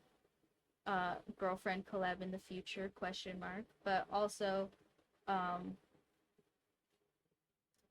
she asked me, because I draw, like what I would recommend for her for a pen. And immediately my brain went like full Excel spreadsheet mode. I was like, okay, well, what do you actually want it to do? Like, do you want it to be like for like consistency? Do you want there to like, how do you want this pen to like support you and your art? Like, AI assistant, like Excel spreadsheet mode. It was probably a little bit overbearing. Almost certainly a little bit overbearing. But she did answer all of my overbearing questions, and then I ended up picking her out a very nice Uniball pen that she has done a lot of artwork with now, and carries around like it's her lucky pencil. And I can't think of a better endorsement than that. Uh, than just giving your pen to a brand new artist and some paper and being like, go, and they just do, and they go, man, this pen, instead of like, I hate doing this.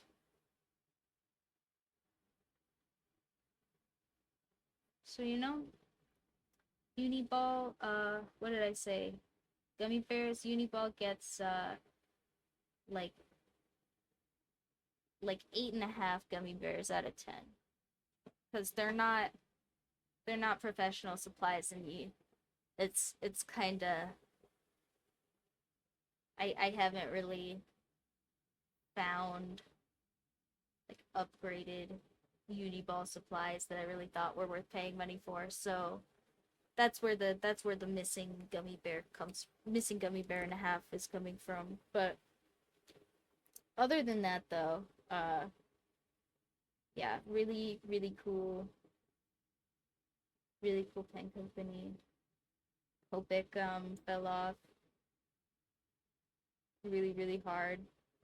Don't send Copic your money until they fix lots of stuff. Pen rant complete.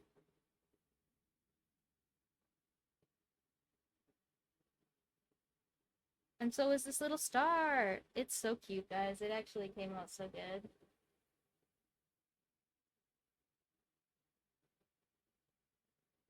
Yeah, obviously I am not going to be as well versed as you on UK pens. I'm sure they have lots of way better generics than we do. Cuz you guys have better generics than we do for like everything is kind of sad. But also yeah, no, the Uniball pens super good and actually really not that expensive. Like, here, let me see, what is, if I go to walmartgeek.com and not sponsored, just for reference, look up how much Uniball set of regular ballpoint office pens costs from Uniball.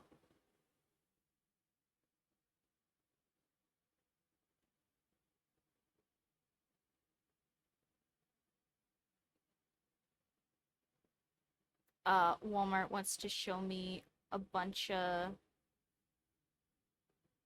really nice ones first off. So, for the record, you can buy rolling ball pens that are capped and not button click. So, you know, that if they're not button click, if they have actual caps on them, then the air gets sealed, so the ink stays longer.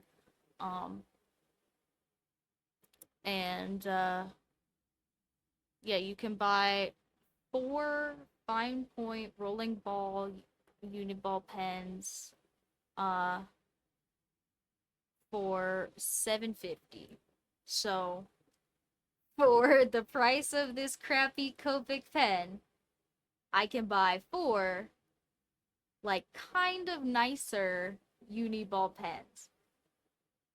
Um and then here, if I just type in like click button or something, is it gonna bring up the cheap ones? Hmm.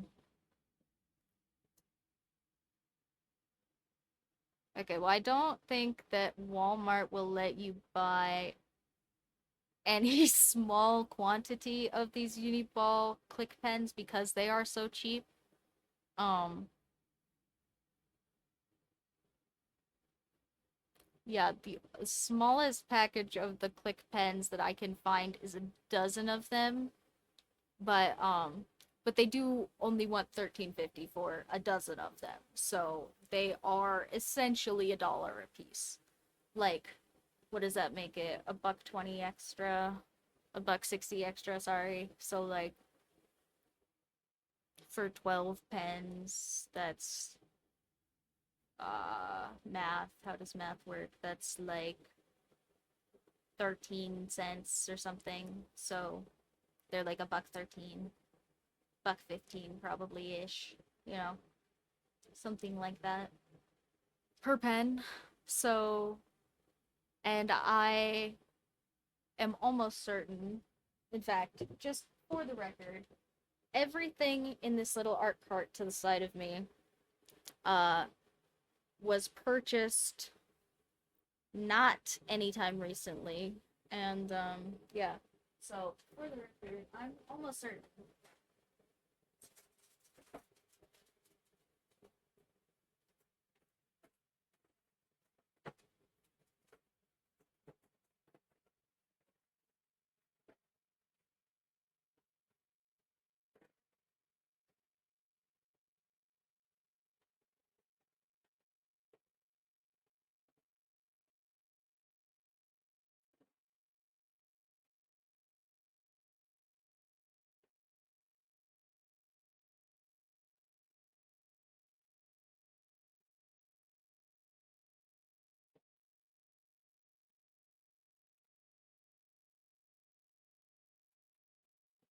Well, I was gonna as a gimmick write with a really old Uniball pen, but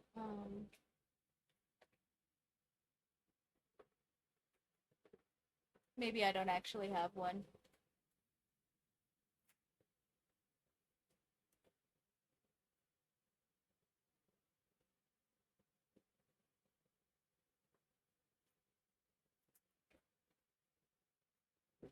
Oh well.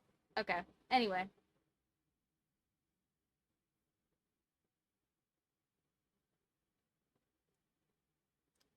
Okay, so it's a little bit more, but it's still I mean, I still can't imagine you can buy much that's cheaper that isn't just like big red pen.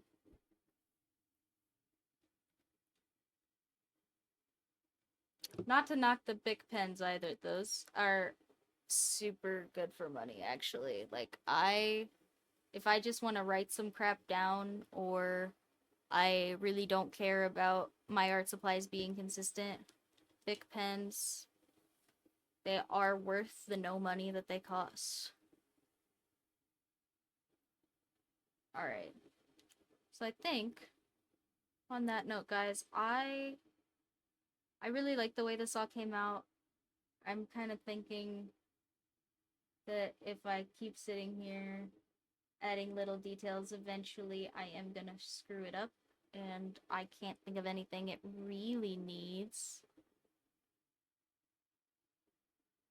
See, they are bad pens, like objectively. I'm not saying they're good pens. I'm just saying they cost like nothing. They cost like a quarter a piece or something at my Walmart, I think. Or maybe like 50 cents or something. Uh,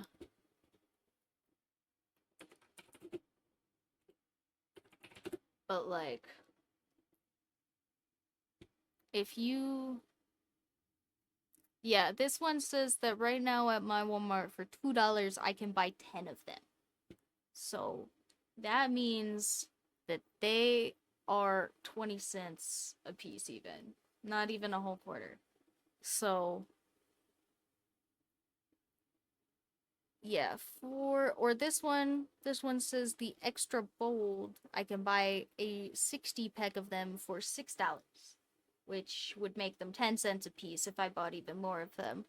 So, they are definitely objectively bad pens, and you shouldn't use them for nice artworks like this. If you want to do something like this, do not use a big pen.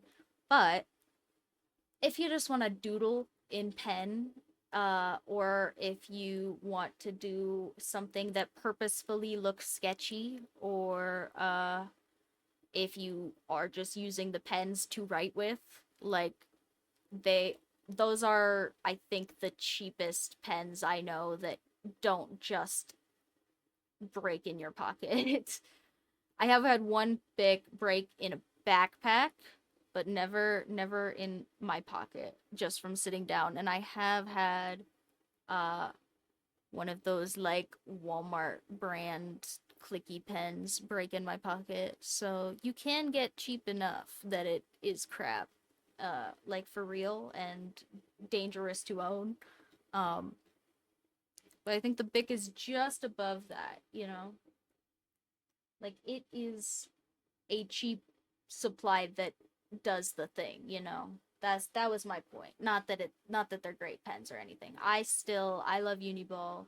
I will praise the Uniball and the Japanese Sakura's, any of them, all of those lines, because apparently literally all of the pens that are the Copic one that I got are from that line, or from one of their lines.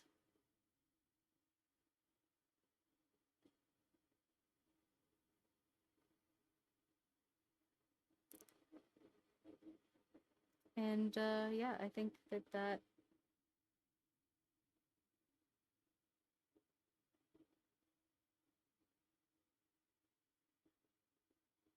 is just sad that I totally saw Copic being a cool company when I bought their markers, and they were like kind of the thing on the market. And then they just stopped. They just kind of didn't go anywhere with it. They just kind of went, okay, cool, we have the markers. Just buy the markers.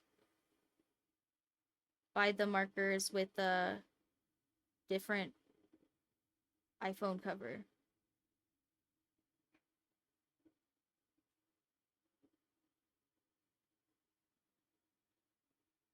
Hi, Mishi.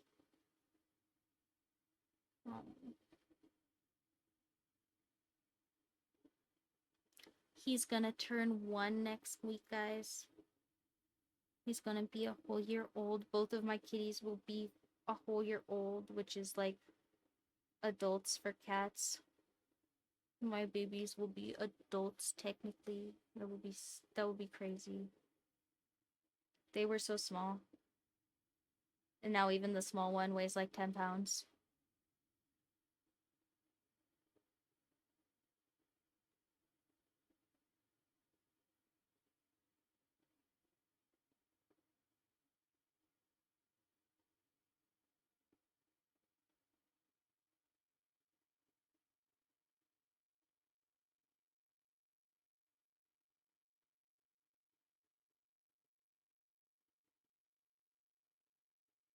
Yeah.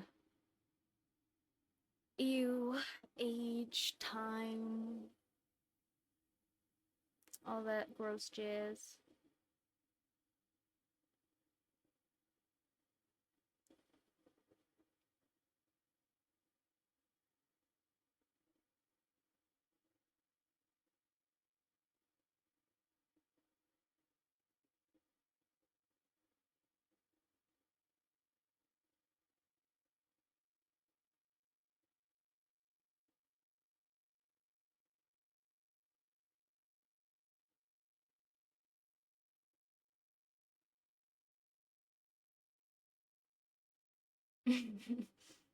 Oh, I know. The youngin. I just feel I just get to have all of my. Oh, sorry. Didn't mean to flashbang you guys. I guess there must be a cat's eye there. Um,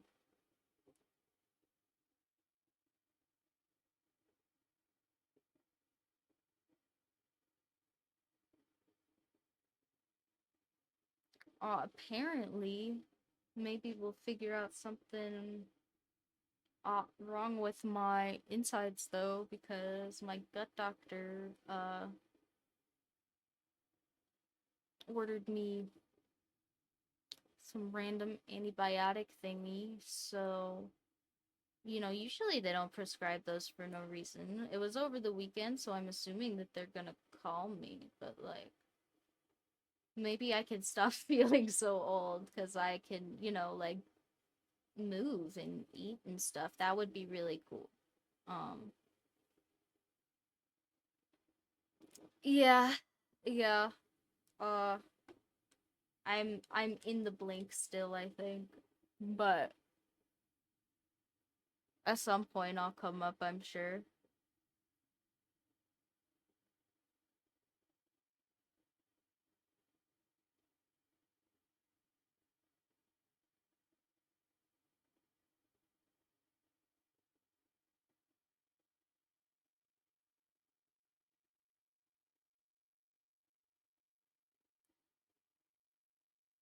All right, and this one definitely not one of my better Inktober's, but that's okay because I feel like I'm probably just suffering from a little bit of art fatigue getting to the end of this. So I'm sure getting it to read Inktober is good enough.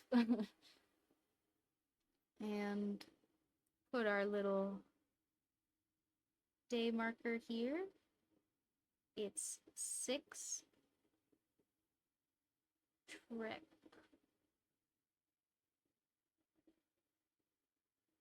Also, I don't know if you guys noticed, but this one is not the Copic brush pen, and it does not do the weird little streaky thing when I brush it to make the letters bigger, Because, brush pens are supposed to let you do that.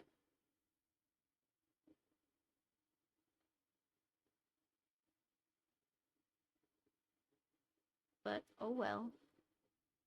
Copic will just continue to not get my money on purpose. Anyway, I guess they probably got some of my money from the Art Snacks thingy. Darn. Uh, I guess if I think they make a specific number of boxes anyway, so I guess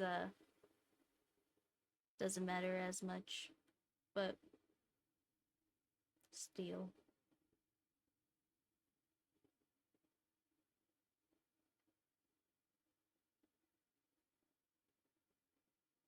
He's behind me, isn't he? Yeah. Okay.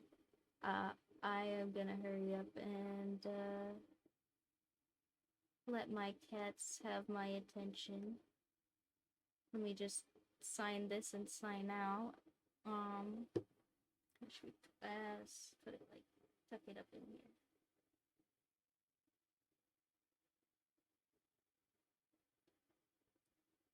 I tried to write my signature kind of small in these, so it's definitely there, but that it's also not, really distracting from the drawing. I kind of almost have been trying to use them as like a shade, like just to put them here on the underside of the hair, or like here in with the cross hatching for the dress, something like that, just so that they don't stand out as much on these inked pieces. Especially because I have little tiny pens, it seems perfect excuse to use them.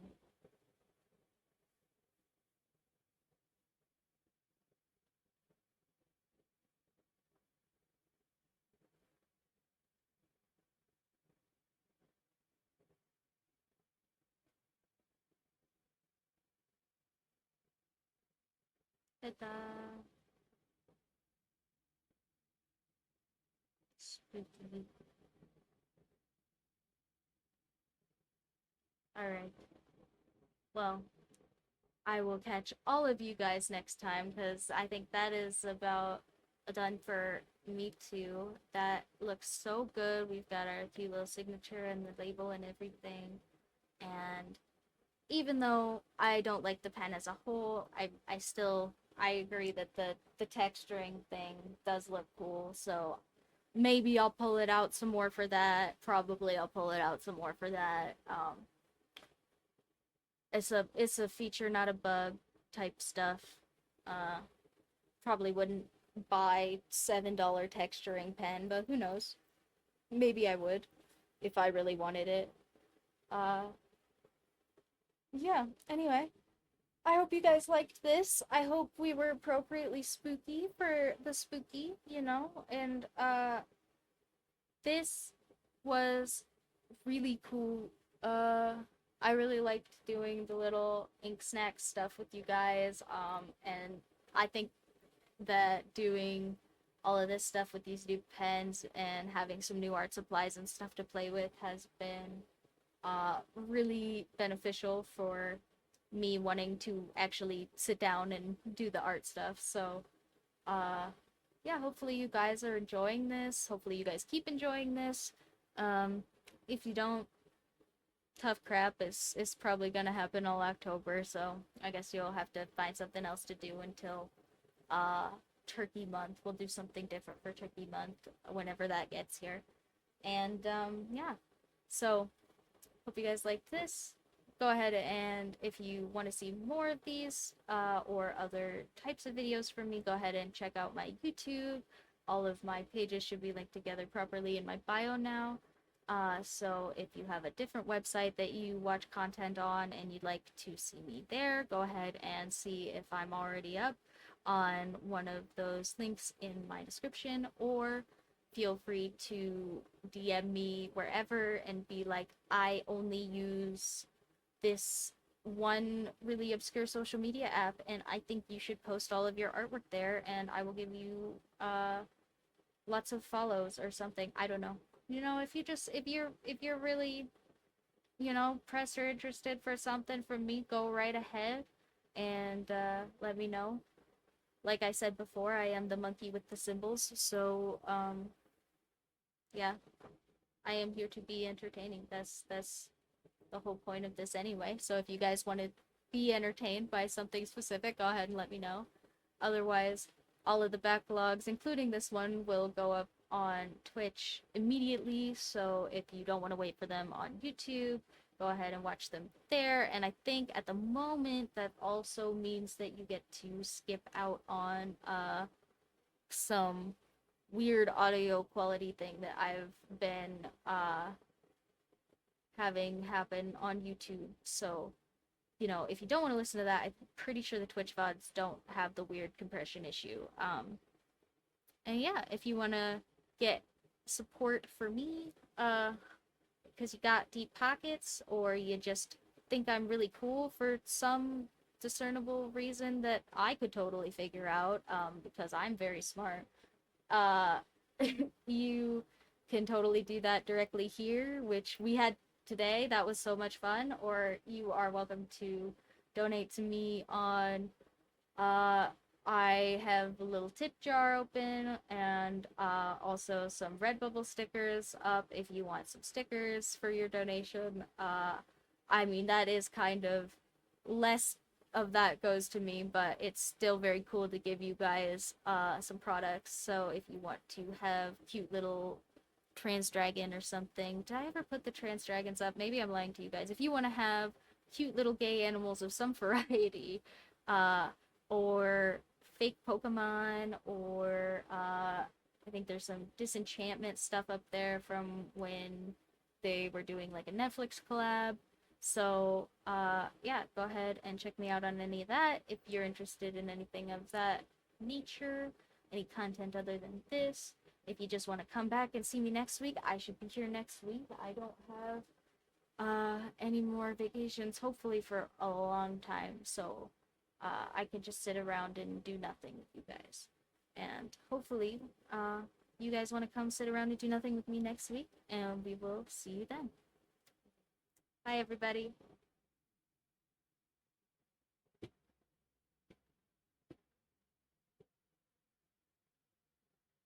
I'm gonna creepy wave at you until I get my border and stuff fixed. Bye. Bye.